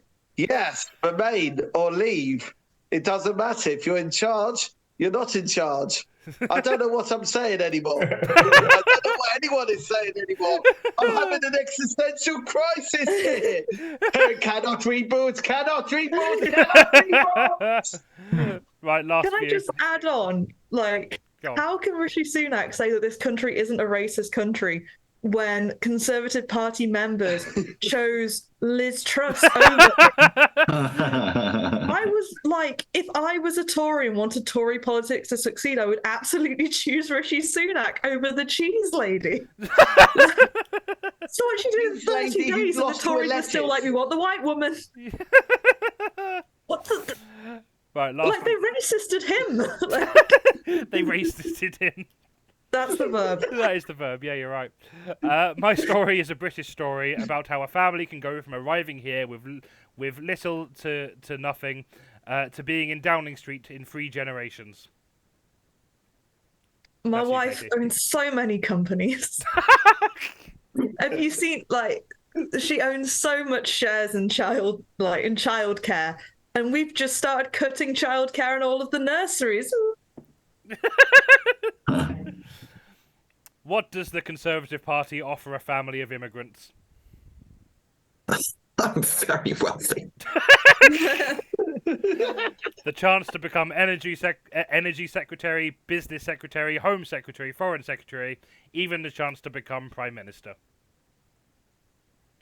And yes, we will take all of these people, including myself, and once we lose, we will see what it feels like to be deported, and we will be proud. Oh, beautiful stuff. Well done for sitting through them.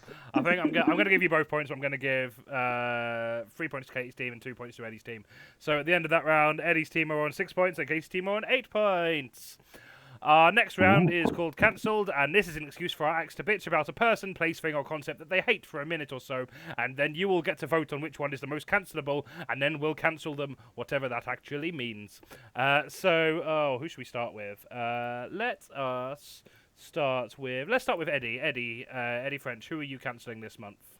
Well, I made a promise to myself that it wouldn't just be... Hang on. There you are, carry on. I made a promise to myself that it wouldn't just be the Red Hot Chili Peppers again. As appealing as that sounds, I was going to cancel myself because, as you mentioned, I've just confirmed 2 festival appearances next year, and that would really help the ticket sales. But as it is, I thought I'll just mention them, do the joke, and then say a different thing. So what I'm going to cancel are the scientists at the travel mug company Contigo, because what they've done is they have made a travel mug so efficient that you make a hot drink in the travel mug and it is roughly 3 days before you can actually drink it. It has maintained a fresh out of the kettle temperature, high 90s, I'm guessing, and it simply will not cool down to a bit. So all you do is you just you open up a very, very tiny space for the water to or the liquid to come out. And what it does is it hyper focuses on it right at the point, right in the middle of your lips, right directly under the nose. And so then you feel like you've sort of grown a calloused beak of wound on the front of your face.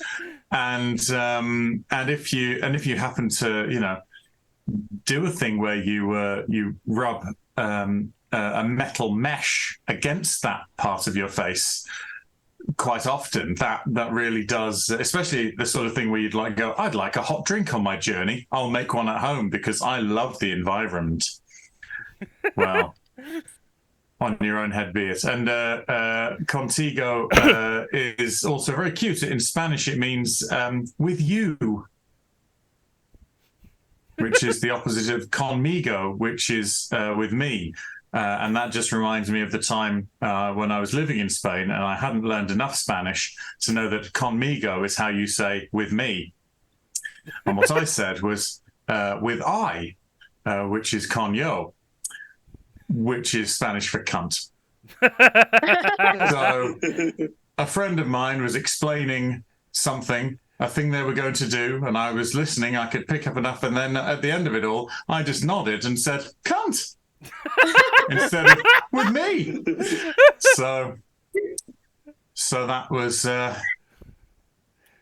my travel mug. I'm cancelling that. So that is Contigo's fault. It is Contigo's fault. They shouldn't have been at an incredible 50% discount when I bought mine in this stylish gunmetal grey. Contigo, so good they make me angry. Contigo. we are not sponsored by Contigo, and if we were, you get to park a pen just for inquiry. If we were, we would have been unsponsored after that review. People love a hidden thing. They're doing it on Instagram reels where they do a sketch. They go, "Oh, I can't believe it. POV. What happens when you are a millennial in a job? I use Grammarly. That isn't funny. Oh, it's an advert." They're doing that now. It's awful. Yeah. We will never do that. Although we did get an email from Streamlabs offering us a Raid Shadow Legends sponsorship, so we finally made it big time. Amazing. I don't know anyone who's ever actually played it, but I think everyone who has an even lower to medium sized social media channel will get a sponsorship from them. So that is lovely to know. Brilliant. Thanks very much, Eddie. Sounds good. You're welcome. Well, I've Ed Roworth next. Ed, who are you cancelling this month? Is it also Contigo? No, I've never heard of Contigo, and I've never. You really should. They do excellent work. Maybe if I want. Anyway, I thought it's a chance to cancel some sort of right-wing politician or something. So I think it's high time we finally cancelled OG Tory windbag Roman Senator Cato the Elder. What a guy! Hated the Greeks and Greek influence in Roman land, Rome, I think it was called. He was part of the delegation after the Second Punic Wars against Carthage. It's the one with the elephants, and peace happened, but then a few years later he was incensed when he went to Carthage and found that the city was prospering despite the really harsh peace terms that they'd done. And so after that, every speech, no matter what the speech was about, it doesn't matter what the speech was about, he'd end it with, furthermore, I think Carthage must be destroyed, which sounds like every far-right politician blaming immigration or whatever. Carthage did end up being destroyed, so it was effective. He got what he wanted. But yeah, that's who I'm cancelling. Cato the Elder. Cato the Elder, and I definitely didn't have to Google how to spell that. Brilliant. I knew how to spell the Elder. I just didn't know if Cato was C or K. Brill. Okay. Didn't he used to jump out at Peter Sellers on the Pink Panther movies? Oh, incredible. Right. Right, Slyan, let's have you next. Who are you cancelling this month? Well, what I'm cancelling is not a person, but a thing, a concept, a way of speaking. And I apologise, but because of Eddie French, this is going to be somewhat concentric. That was an accidental pun too. Yeah. I'm cancelling the way people from Manchester say the word couldn't. as in the opposite of the word could. we don't, generally speaking, we don't really speak properly over here. So instead of saying couldn't, we say cunt a lot. And that wouldn't ordinarily be such a problem, but it does tend to get you into trouble in situations when it shouldn't. I mean, the only way you can really avoid saying cunt if you're Manchester is it to somehow make the impossible possible. And obviously, you're never going to make the impossible possible. That's why it's called the impossible. So there's lots of things that you couldn't do. Like I was at school years ago, and the teacher tried to give us this pep talk, and he said, "You know, with nothing more than a positive mental attitude, you could achieve your every goal in life." I thought this was a bit simplistic, so I stood up, got on my soapbox, and I said, "No, you cunt." Now, in retrospect, you know what I'm saying, but I had this conversation with the teacher, and I jump up, and it's not from Manchester as well, so you know, all he's got is this Mancunian kid saying couldn't at him, and it wasn't actually couldn't in his mind, so I got into trouble there, and that's just one of the times the opposite of the word could got me into trouble. So I'm cancelling a very specific Mancunian pronunciation of a certain word. Sorry, Manchester, but you know. No, I think that's reasonable. Yeah. Brilliant. Yeah. Strongly argued. Katie, we'll have you next. Who are you cancelling this month? I know that you say don't go for the obvious things. I've just been in France because my partner was working over there. I was visiting. This country is all wrong. The food is too expensive and bad here.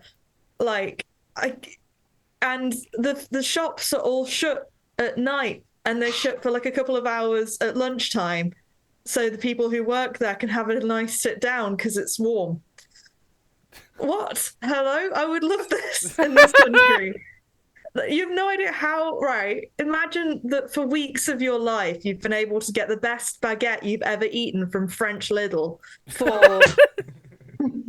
for like 39 cents. And then you get back to the UK and you go and get like the most white bendy baguette for £2. Tesco's. And in Nantes, the tram is €1 a day and free on weekends because they want people to go into the city centre. Wow. I'm like in shock coming back at and our food is. Why aren't we in the EU anymore? Why can't we get in? I literally if I get 25 quid EasyJet flight, fuck the environment, right? But if I did that, I could probably go to French Lidl and make it more economically viable. If I go with one of the biggest suitcase you can get as hold luggage, and I'm just a gal. There's import and export companies who can do it with much lower overheads. Wow. What? It's all so bad. And I know it theoretically, and even Paris is filled with independent shops. And you think in London, oh, I'm going to rent a shop space in London for my little independent business. Oh no, it's £8 million a year. In little independent shops all over the place, and you can get food dead cheap, and you can have your lunch off. And I know that I've probably gone over, but there's signs everywhere in protest of them raising the retirement age to 64. There's protest signs outside schools and stuff. You're no, keep it at 60, and they wanted to raise it to 68 over here. And I'm like, God, if they didn't speak French, I'd move.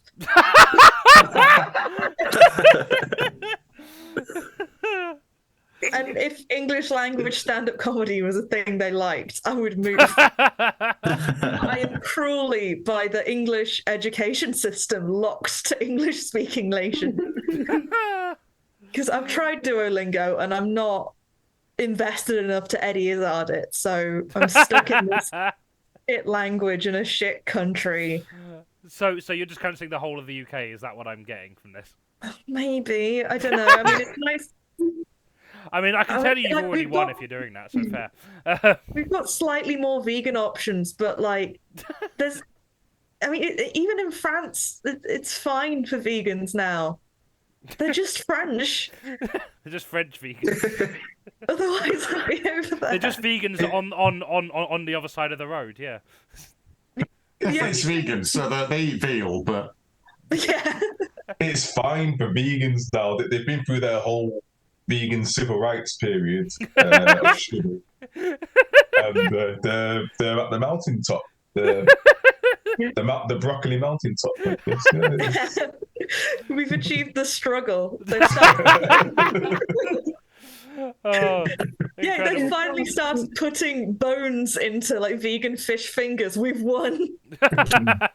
Gluten free at last. Gluten free at last. Amazing. Katie Mitchell cancelling the whole of the UK there. Brilliant. Next, Scythe Wheeler, who are you cancelling this month? I had so many choices. I was going to cancel Henry VIII because I am now 4 seasons into the Tudors, and I'm beginning to think he's not the good guy. I could cancel my cat, who is currently gently but insistently pushing her treat ball against my foot in the hope that I will fill it. And I've had to explain to her several times that I can't open a bag of cat treats whilst on stream. I'm not cancelling her because, very importantly, she is a tiny baby. So, that's not allowed. So I'm gonna go with instead the producer, we're gonna use that word, of a entertainment night that I recently performed at. Is this when I found out you're cancelling me? That's happened one day, Jonny. Oh, it's happened before. Yeah, to be honest, it wasn't even an entertainment night. It was an entertainment night.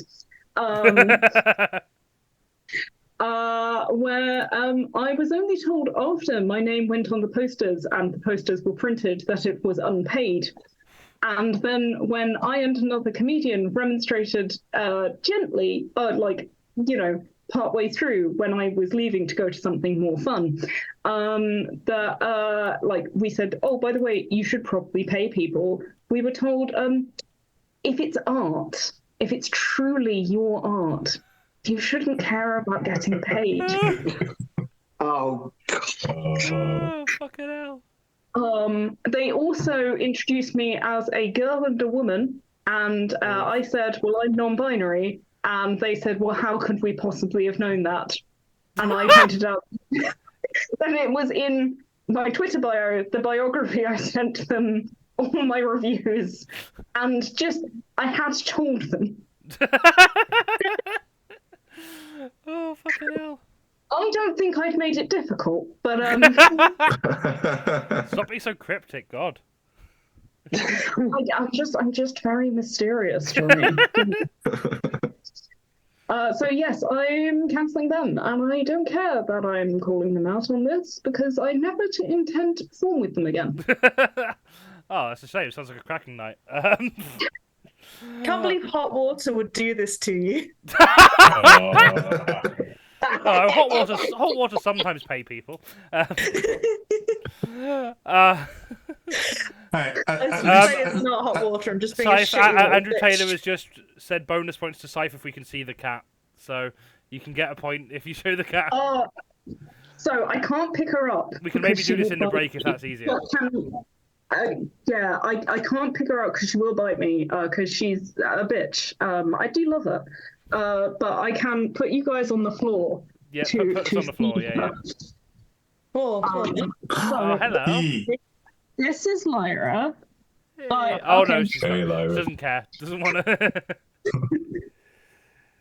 She's currently pissed off by the lack of treats and the fact that she accidentally sat on the blanket fort I constructed for her on the sofa whilst I was doing this to keep her busy, and it's collapsed. I'm not I'm not saying she's spoiled, but she is. I mean, like, we've all been there. We've all, like, accidentally sat on our house and demolished it. That's... God, that's what that crying slug was. Oh, fantastic. Well, you get a point for the bonus challenge anyway. But we've got one more person to cancel. We've got Mark Nicholas. Mark, who are you cancelling this month? Sorry, it's just the way you said that. We've got one more person to cancel. Yeah, we're cancelling you. So, SAETH, I think you're describing every open mic night in London. I mean, obviously, apart from myself. But no, so I also, before I go to who I want to cancel, I just want to address the fact that I have been drinking branded beer, and I want to make very clear Blizzard is not sponsored by Beer Moretti or Mantry. I want to make that very clear. But, you know, I'm drinking them because that will show the Leave voters, won't it? Please donate to us. 350 million will mean we don't have to broadcast again. No. Okay, so I don't know what's got into me. Moretti and Madrid. Yeah, clearly, yeah. And I do really good therapy session today, so yeah. Okay. Right, no, so I want to cancel the concept of putting together an IKEA sofa. Right? And okay, it's just because I've moved very recently. We put this sofa up yesterday, so it's very fresh in my mind, right? So they bring up this sofa in 3 huge boxes that are bigger than the actual fucking sofa. It doesn't make sense. And the thing is, when they brought them up to the flat, right, the guys just looked really fed up, and I thought, oh, that's because they're carrying up 2 flights of stairs. But it wasn't. It's because they knew what was to come. Because when we open the box, it's just, honestly, you have to screw every little bit of the sofa together, right? And the thing is, side note, me and my partner, she's got cerebral palsy, so she's got physical disability. She has one working hand, right? So she was very much the project manager of this, and I have neurodiversity, I have autism, so I find it hard to like visualize 3D objects. So it was kind of like a match made in, well, yeah, it just didn't work. So I want to cancel the concept of it because the fact that is in itself it's ableist, right? I just think IKEA sofas are ableist. I'm going to say it right here. Right, I know they're not from the UK, so it might come across a little racist, but I don't care, right? IKEA sofas. like you had to put every little piece together, and then we had to put on the chaise longue or whatever it's called. I'm too working class to be able to say that, right? So like we had to, and the thing is, it wouldn't attach. You had to slide it underneath, right? And you couldn't get it underneath the sofa unless you took the cover off. So Kate was like, I'm going for a lie down. I've had enough, right? So she goes to she can't get to the bedroom though because of the 3 fucking boxes. So she starts kicking away.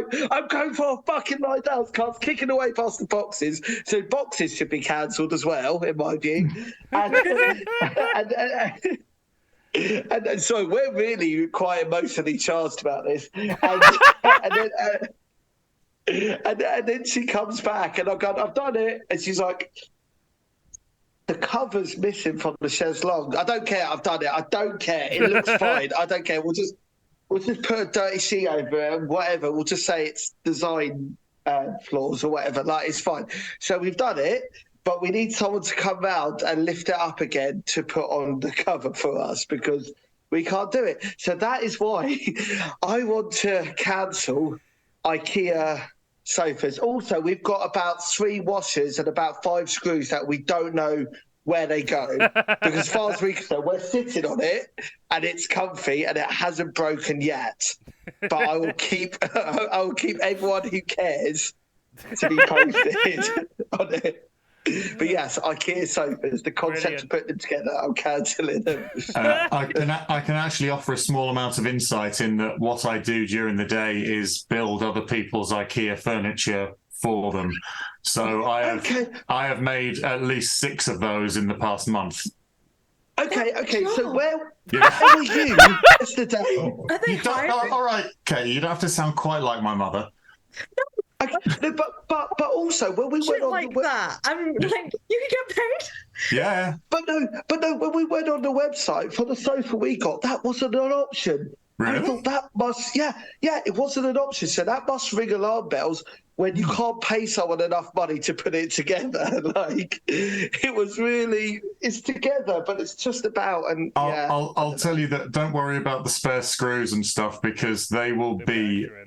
This is so dry and factual, but those this will just make you maybe give you a bit of peace of mind. Those spare screws and stuff are just they give you them for all of them, and they're just in case you've got a different orientation or a different attachment thing on there. So you probably haven't left any out.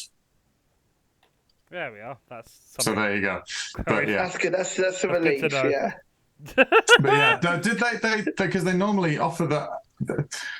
Sorry, not in London. They don't anymore. Not in East London. Yeah, okay. Yeah. It's just whatever. It's just a really, they'll bring it up to you. But like we had our bed frame assembled, and because my partner, she can use her pit money because that's what it's for. Like I was going to say that most people that I build for either are unable to do it themselves.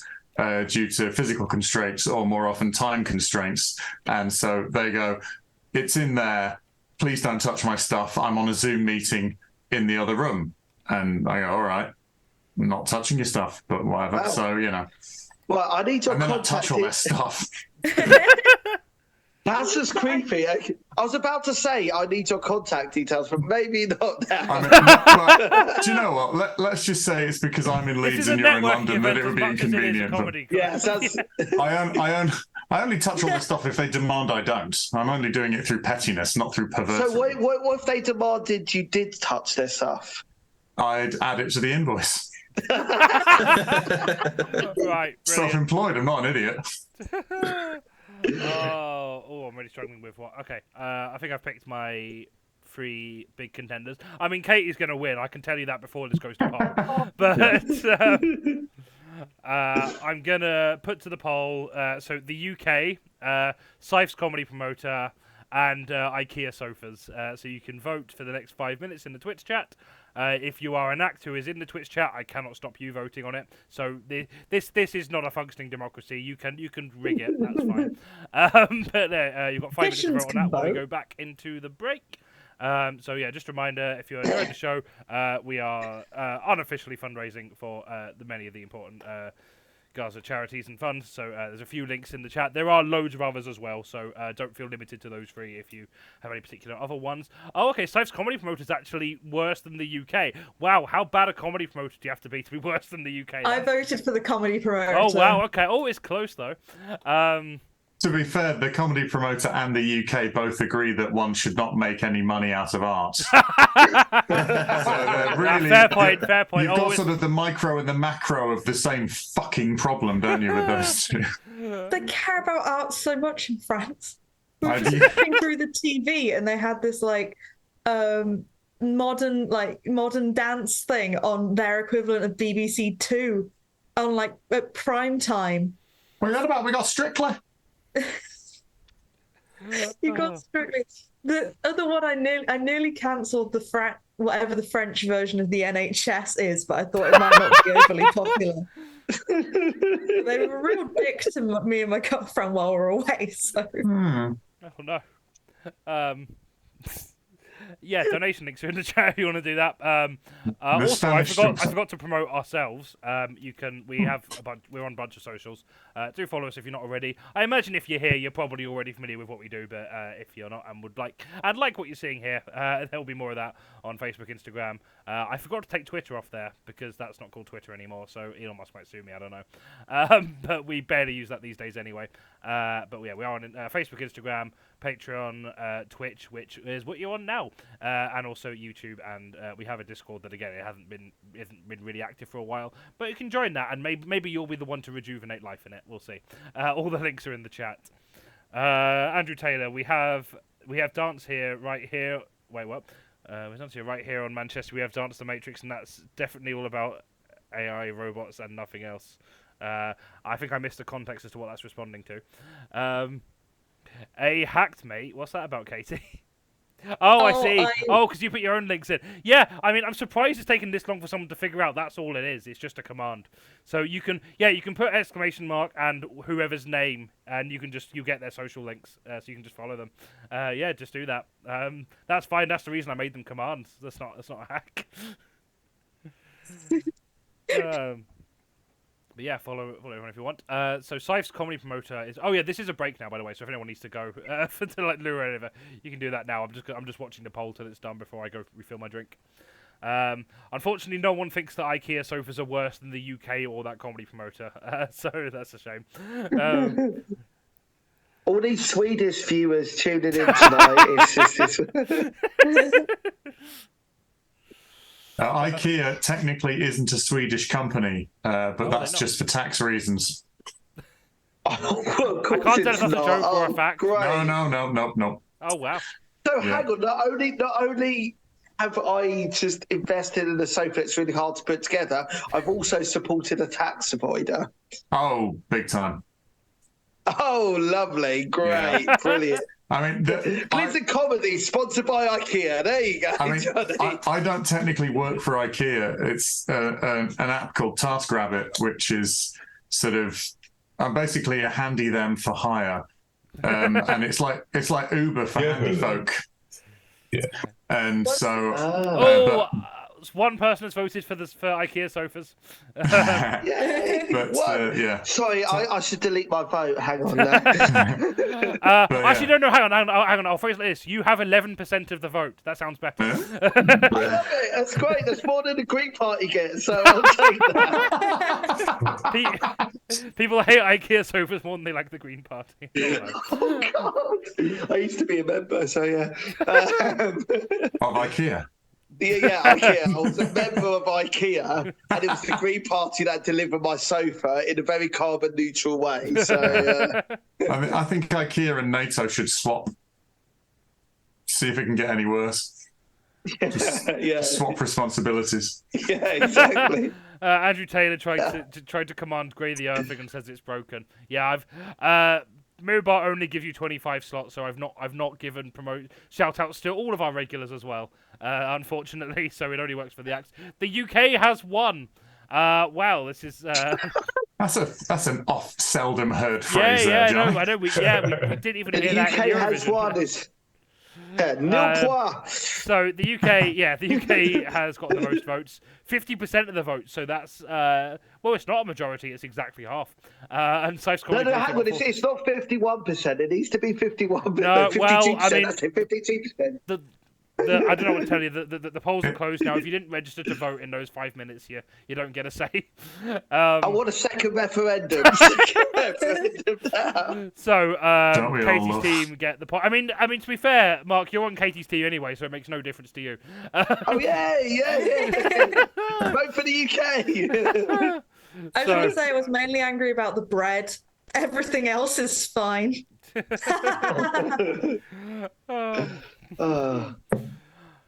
Right, so that is 5 points for Katie's team, and then runner-up points to who was SAETH's comedy promoter, so Eddie's team. There's only 2 teams. I could have figured that out. So that at the end of that round, Katie's team are on 13 points, and Eddie's team are on 8 points. We'll have a bit more of a break because I want to get another drink. So. Feel free to chat amongst yourselves, or if Ed wants to read more of your Assyrian. Cool. Hang on. I disagree with cancelling the UK. It's cancelled itself a long time ago. Yeah, I mean that is true. What happens if you go on TaskRabbit and find out what this man's job is? Your time starts now. Oh, love it. Right, gonna get another drink. Enjoy this free audiobook for a book we do not have the rights to. Hang on, I'll start it properly. This is Audible. That's very good. Sorry, Ed, can I just say I'd love to see you do a read on CBeebies. Just, like the CBeebies bedroom stories. About the history of Assyria. Yeah, exactly. Be brilliant. Yeah, I'm going to the toilet. Well, if no one else is talking. Again, there were setbacks. On several occasions, even in the otherwise glorious year of 671, internal and external revolts threatened Assyria's hegemony. In Israel and Judah, resistance to Assyria's military interventions resulted in the emergence of a new anti-imperial forms of religions, with long-term consequences unforeseen at the time. I wonder what that's referring to. But by the late 8th century, the Assyrians had managed to create a state that transcended all its predecessors in power, size, and organizational complexity. During the last years of Esarhaddon's reign, Assyria ruled over a territory that reached from northeastern Africa and the eastern Mediterranean to western Iran, and from Anatolia in the north to the Persian Gulf in the south. Parks with exotic plants lined Assyrian palaces. Newly created universal libraries were the pride of the Assyrian kings. And an ethnically diverse mix of people from dozens of foreign lands moved about the streets of Assyrian cities such as Nineveh and Calah. Yet it was not to last. Only half a century after Esarhaddon's reign, the Assyrian state suffered a dramatic collapse, culminating in the conquest and destruction of Nineveh in 612 BCE. Assyria's fall occurred long before some better-known empires of the ancient world were founded. The Persian Empire, established in 539 BCE by Cyrus II, Alexander the Great's 4th century BCE Greco-Asian Empire and its successor states, the 3rd century BCE empires created by the Indian ruler Ashoka and the Chinese emperor Qin Shi Huang, and the most prominent and influential of these, the Roman Empire, whose beginnings lay in the 1st century BCE. The Assyrian kingdom may not have had the same name recognition, but for more than 100 years, from about 730 to 620 BCE, it had been a political body so large and so powerful that it can rightly be called the world's first empire. And so Assyria matters. World history does not begin with the Greeks or the Romans, it begins with Assyria. World religion took off in Assyria's imperial periphery. Assyria's fall was the result of a First World War, and the bureaucracies, communication networks, and the modes of domination created by the Assyrian elites more than 2,700 years ago served as blueprints for many of the political institutions of subsequent great powers, first directly and then indirectly, up until the present day.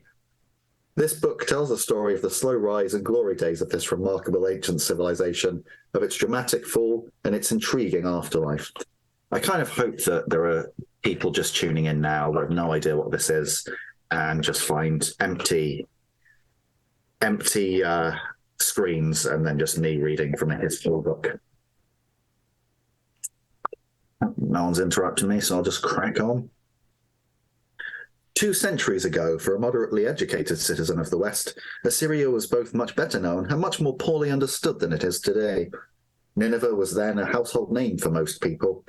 They were familiar with it from the Hebrew Bible, which portrayed it as the capital of the state that had sounded the death knell on the kingdom of Israel. The Book of Jonah, popular and widely read, claimed that Nineveh was so large that it took 3 days to walk across from one end to the other, and that God had forgiven the Ninevites their sins when they repented. The Book of Nahum is my favorite book of the Bible. It's amazing. I should be reading that rather than this. It's great. The Book of Nahum painted a much darker picture, comparing Nineveh to a debased prostitute and describing the city's impending destruction, brought about by God to punish Assyria's imperial hubris. This is why it's such a good book. In a variety of Greek and Latin texts from classical antiquity, Assyria appeared as the first in a long succession of empires, founded by King Ninus and his colourful wife Semiramis. There we are. I've got first woman represented there. Disney, the first ever woman. And just a few words after the first. Oh no, actually, the first man was like the first paragraph, and that was. Actually, Kurt, what would we do without Ed? That was Esarhaddon, wasn't it? Yeah, what would we do without Ed? I guess it'd just be silent. You're welcome. It's like I always said, I could listen to Devon from Trash Future read the phone book, and then I accidentally left Kill James 1 playing until they started losing all their patron supporters, and it turns out, yes, I totally could. Yeah, fair. We used to do a patron perk of Ed reading bedtime stories. That's, I mean, who doesn't want to listen to Syrian history as a bedtime story? I hope Audible are listening in, yeah. Because you could do with a side hustle. Yeah. Reading. Stephen Fry's got nothing on you. Thank you. I'm not even doing the voices. Oh, you got to do the voices. No, don't. I was going to say doing Middle Eastern accents is a dangerous. Yeah, no, let's not do that. Yeah, let's not get cancelled. Oh, great! The Earthlings just said Ed time stories. There we are. That's your brand. Brand Oh my sorted. God! Yep, that's good. Yep. Everyone seems supportive of this. Okay, I guess that's going to be a thing. We're cancelling the rest of the stream, guys. Yeah. Just it's the history hour. Honestly, it is the history. However long until Katie's back, then we can start again. Yes. I love an hour of like gently narrated history. It's been a very long day. Yeah. I mean, to be honest, genuinely, if you're enjoying someone talking in a soothing voice about history, the Fall of Civilizations podcast is. I will need to check that out. Well, and he's got a book coming out as well, so you can get both. Listen to and then it's good. It's good. It's good podcast. Are we doing this at live shows now? Have someone read a book during the interval. If by someone you mean Ed specifically, sure, yeah, I'm up for that. If you like this, I'm back again next month. So see if it'll be the same with historical Great Kingdoms of Africa, which is just blurring into the background. Being erased in a very British thing. The fall of civilization, in other words, the news. It's a very slow, drawn-out fall of civilization. I think we're all back. Does anyone need anything, or shall we carry on with the show? People need history, Johnny. Up to the mid-19th century. Yeah, just asked, can we get Ed to solemnly intone the lyrics to the end music? Fuck the Tories. Fuck the Tories. I'm going to have to change that when the Tories inevitably lose the next election. I suppose I don't. I could leave it on. But... Well, it would be no different, wouldn't it? No, I suppose not. That's a good point. Classic Western webcam software replacing the history of Africa with the Lake District. Red Tories are Tories. No, yeah, you're right. No, fair point. I remember this very, very naive, vague, not even worry, but just thought I had before the 2019 election is like, oh no, if the Tories lose, I'm gonna have to think of material that isn't just slagging off the Tories. And I was like, no, yeah, that there was plenty of that to come. It's fine. Right, we're all back. Let's carry on with the show. Our next round is the Great Debate, and we are fully embracing our Tory roots in this one, as we're going to be discussing Rishi Sunak's first year in office, whether he's doing a good job, and is he fit to lead the Conservative Party into the next general election. So it is all Tories this time. No one. I mean, that's not different from any other question time, really, but it is more explicitly Tories now.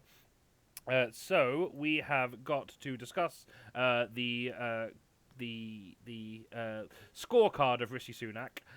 We have Eddie French, who is Suella Braverman, Righteous Lion, who is Boris Johnson, Scythe Wheeler, who is Liz Truss, I'm so sorry, Katie Mitchell, who is Nigel... I mean, I'm just going to preemptively say sorry to all of you, actually.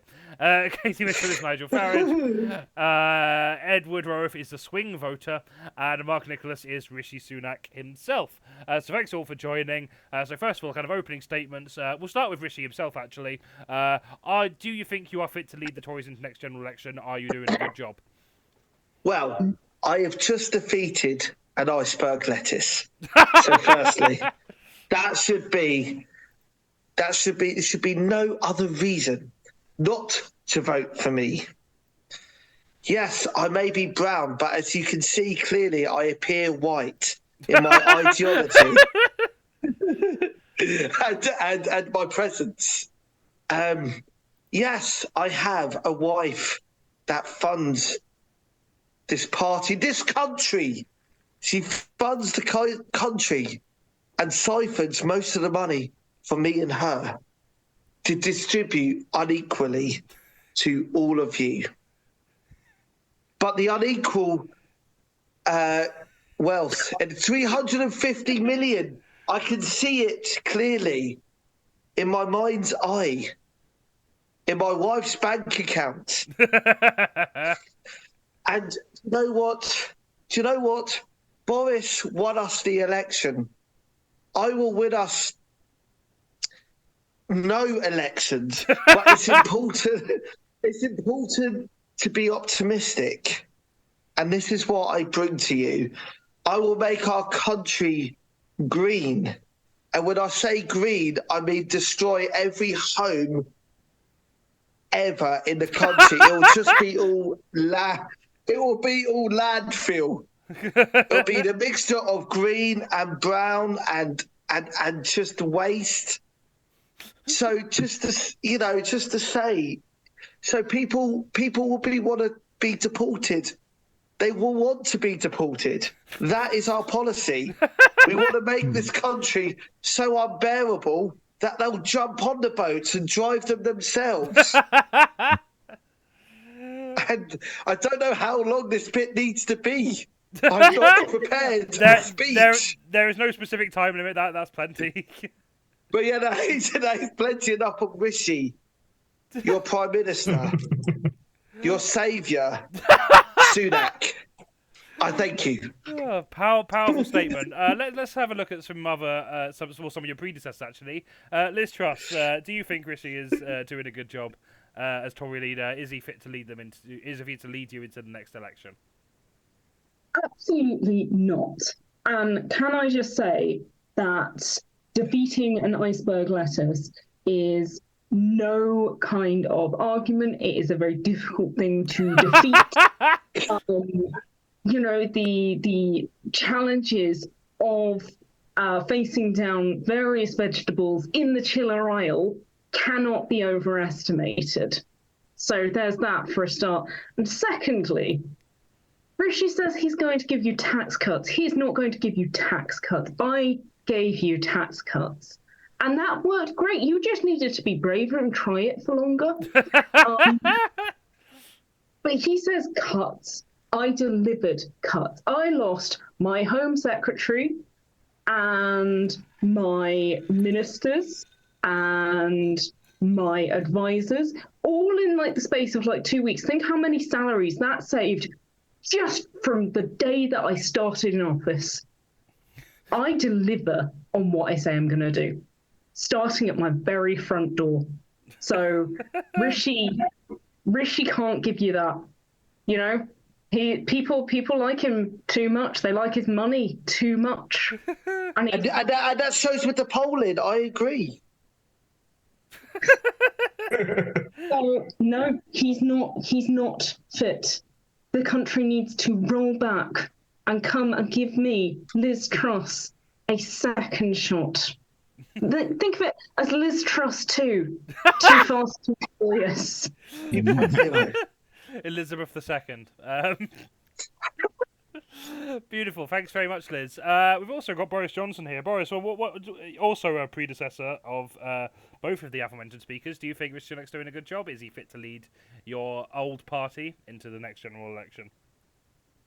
Well, I'm actually unsure at this stage. I will let you in on what's quite possibly a secret. See, what the general UK population doesn't know is that we actually employ a circulation trial period of prime ministers.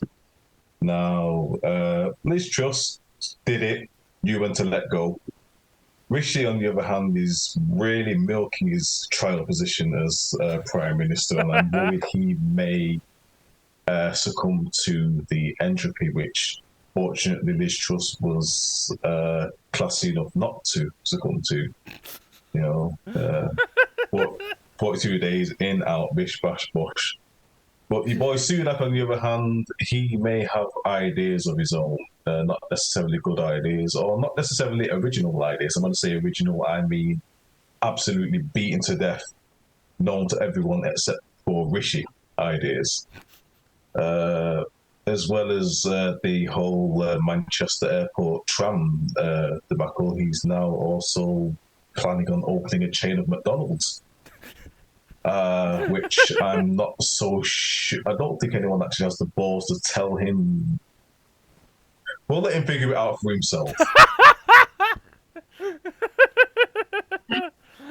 Incredible. Thanks very much, Boris. It's clear to see you've been keeping yourself busy in the last year. Sweller Brotherman, you are currently serving. Who dare summon me? Jesus Christ. You are currently serving in Speak, government. mortal. Do you? How do you think he's doing as leader? Do you think it's going to lead you to a successful election victory come the election? Put him in direct sunlight, and my mark that is upon him shall be revealed. It is his destiny to lead this snivelling wretch of an island to the bottom of the Atlantic. Powerful stuff. Iceberg. Not when I've got through with the planet, you piece of shit. Thank you very much, Sweller. Right, a couple of people now who aren't actually in the party but still may have some opinions. This wouldn't be a question time without just needlessly inviting Nigel Farage on to discuss something he has no relevance in. So, Nigel, what do you think Rishi Sunak's doing a good job? Is he going to lead the Tories to election victory next year? No. What we need is a real man of the people. I do hear that the people say about this billionaire who's coming. He's not a man of the people. He's not a millionaire banker. He's a billionaire trust fund. And he's a man of the people. And he's going in for woke bullshit, even though he's very much doing the opposite of that. It's not far enough for me. We're still not out of the EU enough yet because the EU is still there. I will be leading the Conservative Party in 2026, and I will be doing it because wherever I go, I'm going to drag the Tory Party even further to the right than I have done in the last 13 years until they land in the sea.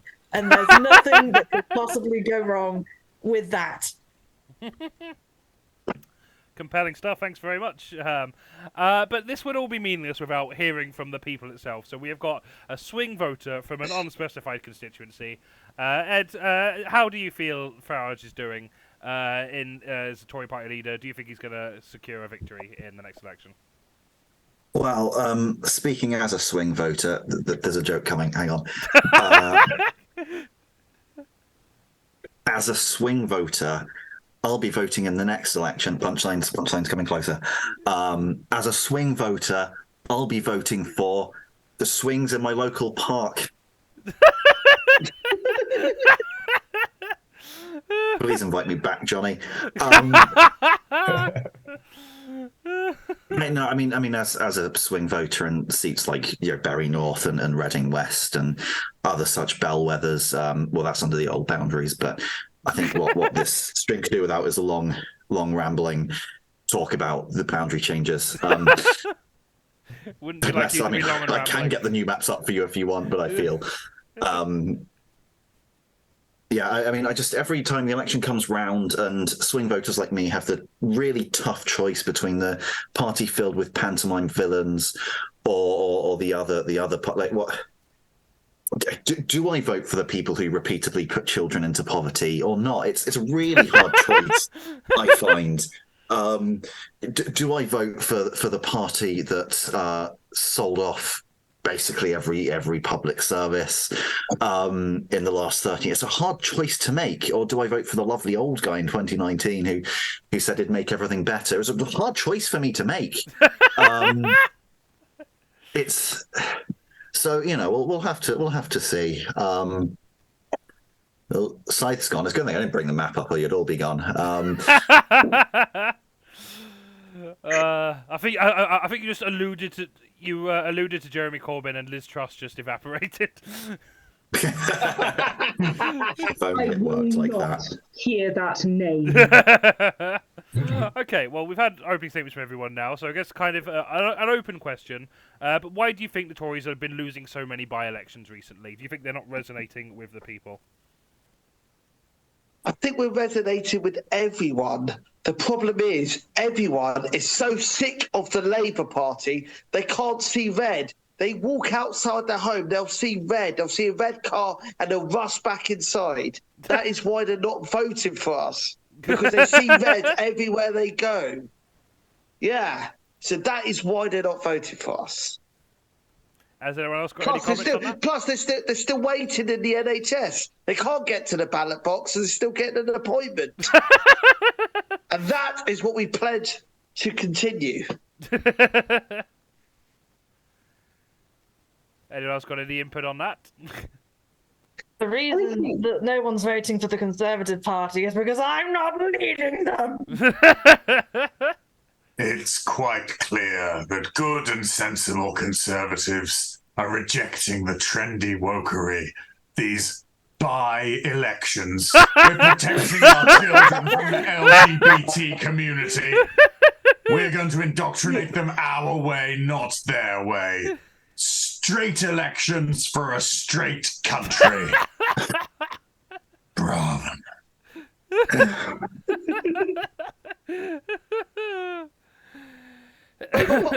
Boris, how did you win these by-elections? Because I see by-elections as by-elections. I'm autistic. I take things literally. I think bye, see you later. Boris, how did you win? What is your secret, Boris? I mean, you have many secrets, but... Well, my main secret is everyone thinks that icebergs are to be defeated. Only I know that was an iceberg. Icebergs united will never be defeated. Speaking of icebergs, what does Liz Truss have to say about this? Yes, come on, Liz. You crashed the economy. How can we crash it again? Put me back in charge. I mean, I think it is very clear that people are voting for the Conservatives, and those people are billionaires. And I think the problem that we have is voter fraud, because obviously sensible people, billionaires, would only vote Conservative. Maybe some of the millionaires as well, if they're feeling, they're coming in the right direction. Maybe they want to be billionaires one day. But then our polls are fraudulently inflated by other people, by fake votes coming from people who say they're not millionaires and they're not billionaires. They're apparently poor or normal. I have to about whether they exist. You keep talking like you keep talking like that, you'll get a second crack at the trial premiership. Yeah, Liz, we'll come to a compromise. I will raise VAT on icebergs. Given that I'm apparently one of these so-called poor people now that I can't have my bank account, I personally feel very offended by this, and sticking up for the common working man who could only have a normal NatWest bank account. I'm fine with it. Do you know any normal working people, Nigel? Have you come across any of them? I sometimes pretend to have beers with them. Nigel, what are they like? Right. What are these normals? I've never seen them in my life. Well, we've got Ed here. He's one of these normals. Why do you think the Tories are losing so many by-elections recently? Well, I mean, for people like me, it comes down to the pint test. Who would I... of the people on this panel, who would I want to have a pint with? Now, I don't drink. And why not suckle of my bilious secretions? I have. As soon as and trust rejected, hence her failings.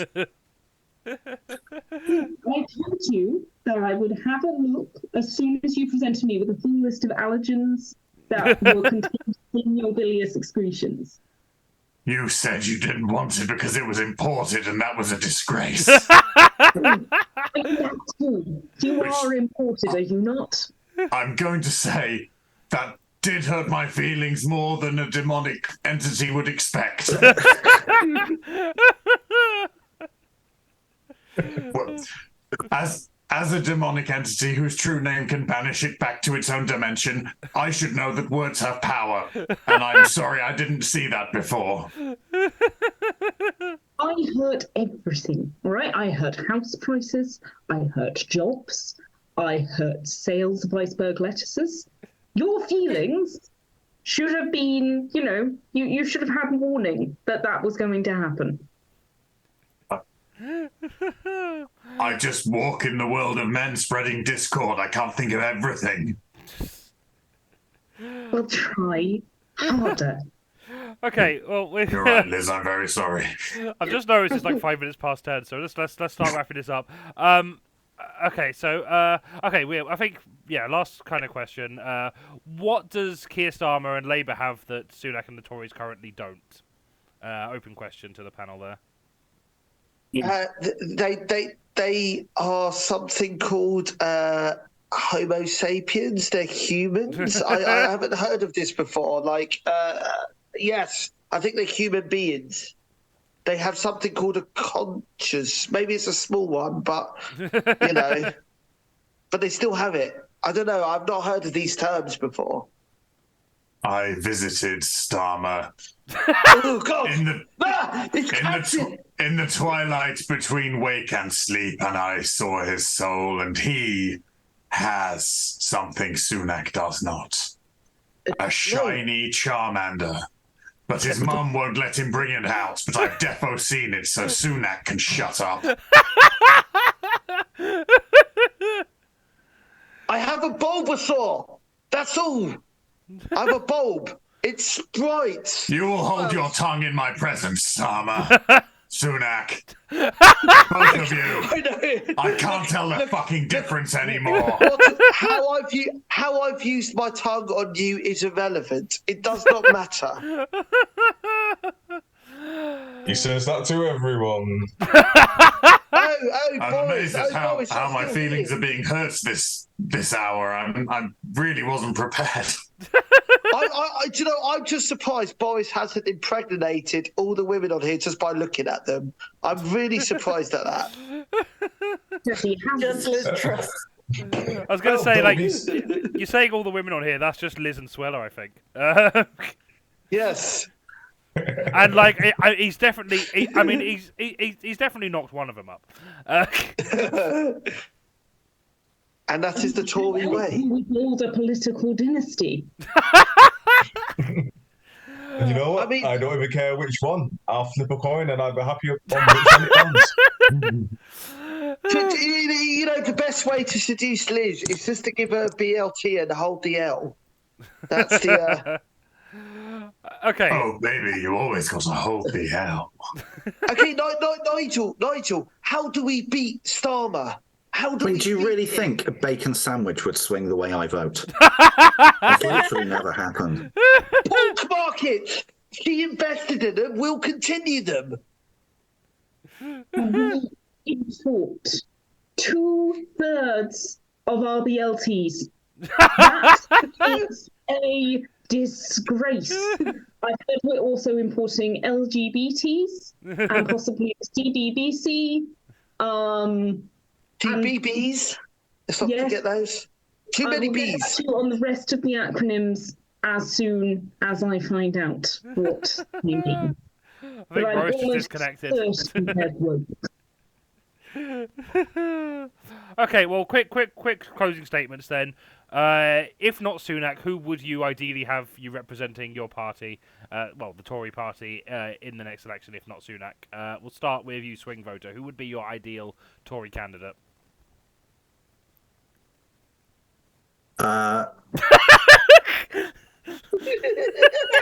Just like an empty chair. Because then there'll be sort of level pegging with both leaders, you know. Okay, Nigel, who would your ideal Tory leader be? I mean, by 2026, I will be very surprised if I am not leader of the Conservative Party. But why not just start me off now, going towards the election? I can use all of my vast fan base of 0 UKIP seats and 0 existing UKIP voters, because we UKIP'd and it's shit. But we need to UKIP harder, and I need to be the leader of the Conservative Party to drag it even more to the right. And through the Overton window, make Starmer into the Toryest Tory you've ever seen just to stay relevant. Fair enough, Nigel. Sweller, who would your ideal Tory leader be in the next election? I have been speaking in the minds of three mortals I believe would do it. Anders Breivik, Jane MacDonald, or Mum Ra, the ever-living. That he does need his weekends off. Thank you. Boris, who would your ideal Tory leader be in this for the next election? Well, my kind of the person I think would make an ideal Tory leader will be a really disillusioned, negative Mancunian. Just any disillusioned, negative Mancunian. That way, when they go around, when they go around Parliament screaming "cunt" all the time, they don't know the difference. Right, Boris Johnson endorses Andy Burnham as Tory Party leader. Brilliant. Liz Truss, who would your ideal Tory leader be? I can't believe we're having this discussion. It would be me. And I think, you thought I had an impact last time. I didn't even get started. I promised change and I delivered change. I mean, a few days into the job, people said they wanted change. A few days in, I killed the Queen. So you can't tell me I don't deliver change. And I frankly think we all need to get together as a country, pull together and vote for me, and then we can have Liz Truss Tokyo Drift. Lovely. And Rishi Sunak, who would your ideal Tory leader be if not you? If it wasn't me, I would have 30p Lee Anderson, 30p Lee, because apparently you could live on that, so we would be able to pay him 30p. And that's it, and he can live on that, and that's what he claims he can live on. And actually, just a side note, as the DWP secretary, I'd have the concept of an IKEA sofa, because like us, they are also ableist, and we need to continue the disillusionment of the disabled folk. I think that's really important to ordinary voters. I think you're right. IKEA sofa for Prime Minister 2024. Can I just say, after that round, copyright claims are going to be the least of our legal concerns. Beautiful stuff. Okay, yeah, that was. I think I've got to give the points to Sweller there, but also some bonus points to Katie's Farage, and also I think SAETH did a really good job with Liz Truss as well. So at the end of that round, both teams are on 16 points. Fuck it, let's add some tension for the last round. That makes sense. We'll do that. So you're both neck and neck. It's all to play for in the final round for the scores that definitely matter. You will be paid regardless of whether you win or not. We are not the promoter of Surf Comedy Club the other day, where none of you would be paid. Our final round is oh golly, what silly ideas do our comics have for these particular scenarios that definitely they didn't receive an advance and are all entirely ad-libbed. We've got 3 topics for our panel. They can riff on them, points for funny, then we can all go to bed. Deal? Okay, our first topic is things you wouldn't hear at a political party conference. We're going to make things better for everyone. When I say politics, you say fun. Politics! Politics! Here was a list of all our donations in order of whiteness. Yes, we're... Oh, sorry, you go. No, I cede the floor. Thank you so much. The environment is very important to us. So that is why we're doing our absolute best to preserve grouse moors, deer preserves, and just generally any bit that we might like to ride around on big horses. The rest of it can go in the bin. No, we're a business trying to lobby this party and not 2 ordinary party members in a trench coat pretending to be a business trying to lobby the party. I don't know why everyone's so upset about the whole meat tax thing. I don't know anyone who's ever met tax.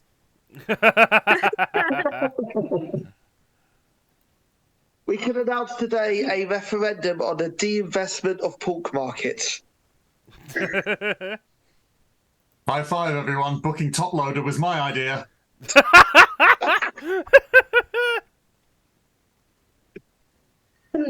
Some people would like you to have 7 recycling bins. I would like you to have 8, possibly 9.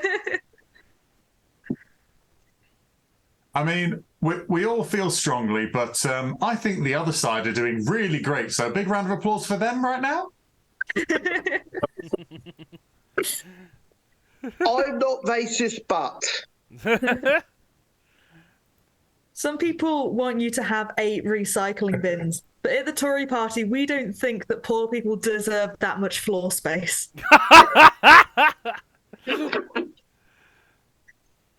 Now, we're going to debate a really complex issue. So what we put in place is clear rules, and we're all going to be really conscientious and very, very understanding whilst we do it.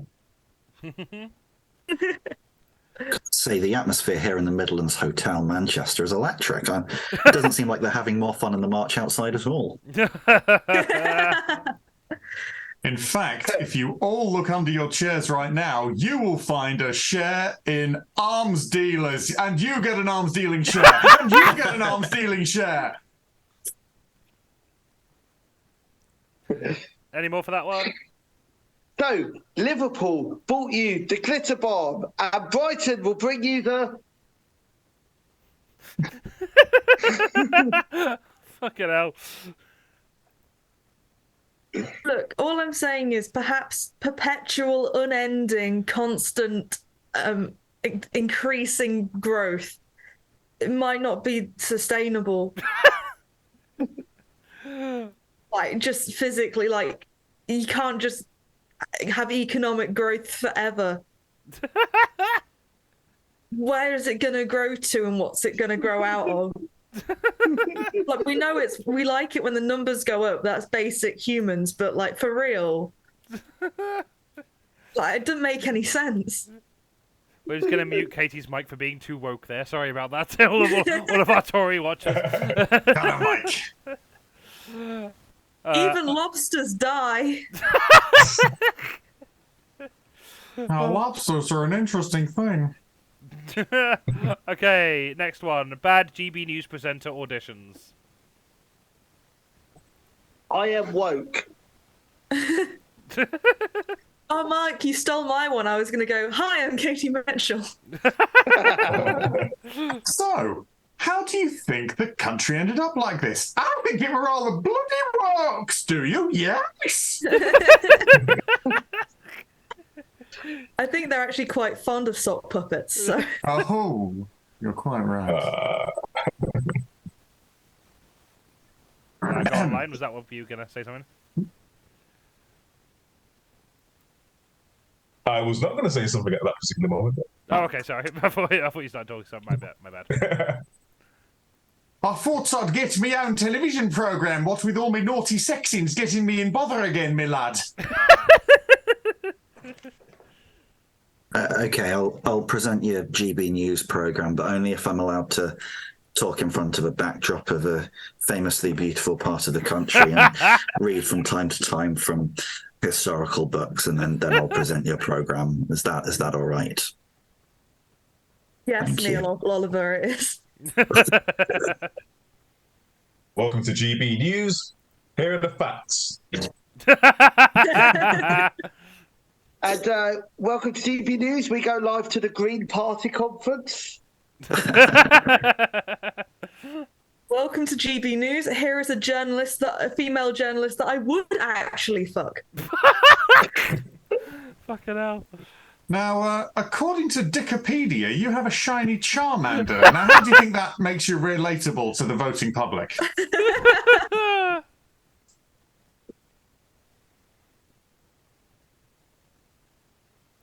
Any more for that one? Don't like giving them airtime, Johnny. No, valid. Okay, final one then. Unlikely things to hear at a Twitter/X board meeting.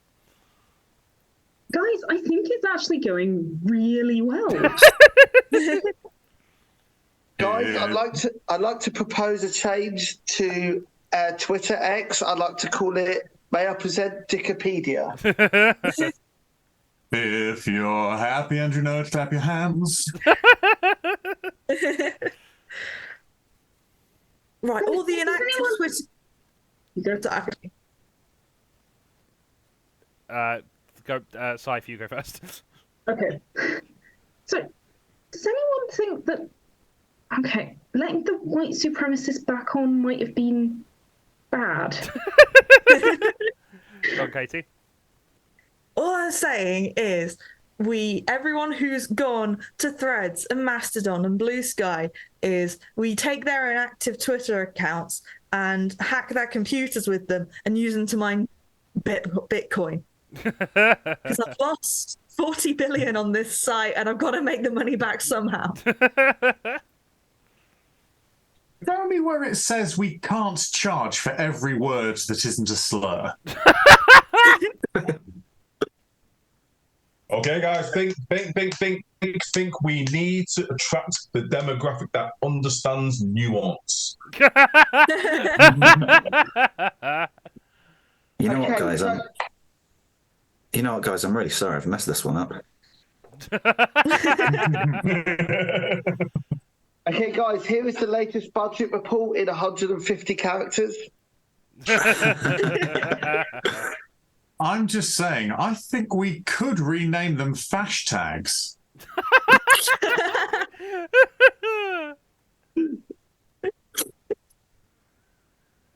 Guys, bad news. Whilst we're still performing quite well financially, Instagram has overtaken us for population of cute dog videos. Oh, sorry, I barely slept. I was met in the night by 3 spirits talking, but I'd ignored them.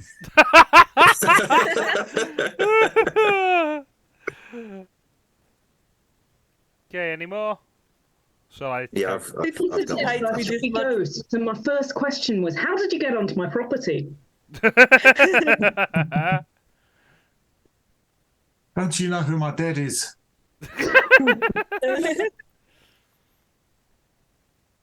Yeah, I've got one. Are you ready for it? Yeah.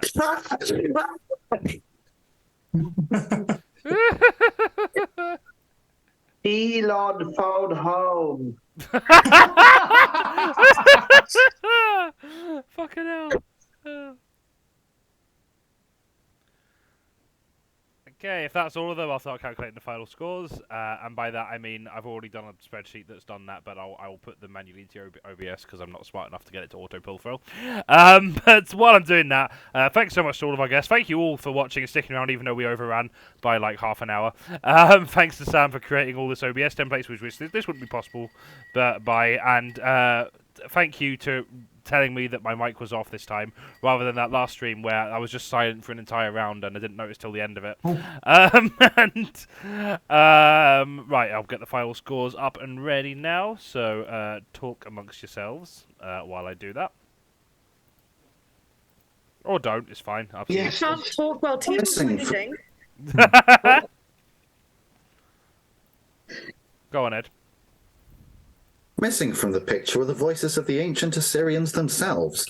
After the 2nd century CE, no one knew any longer how to read the cuneiform script in which the Assyrians, as well as the Sumerians, Babylonians, and other people of the ancient Near East, had recorded royal inscriptions, literary works. I've just realised I've still got unlikely things to hear at Twitter under you while you're saying this. And I mean, that is true.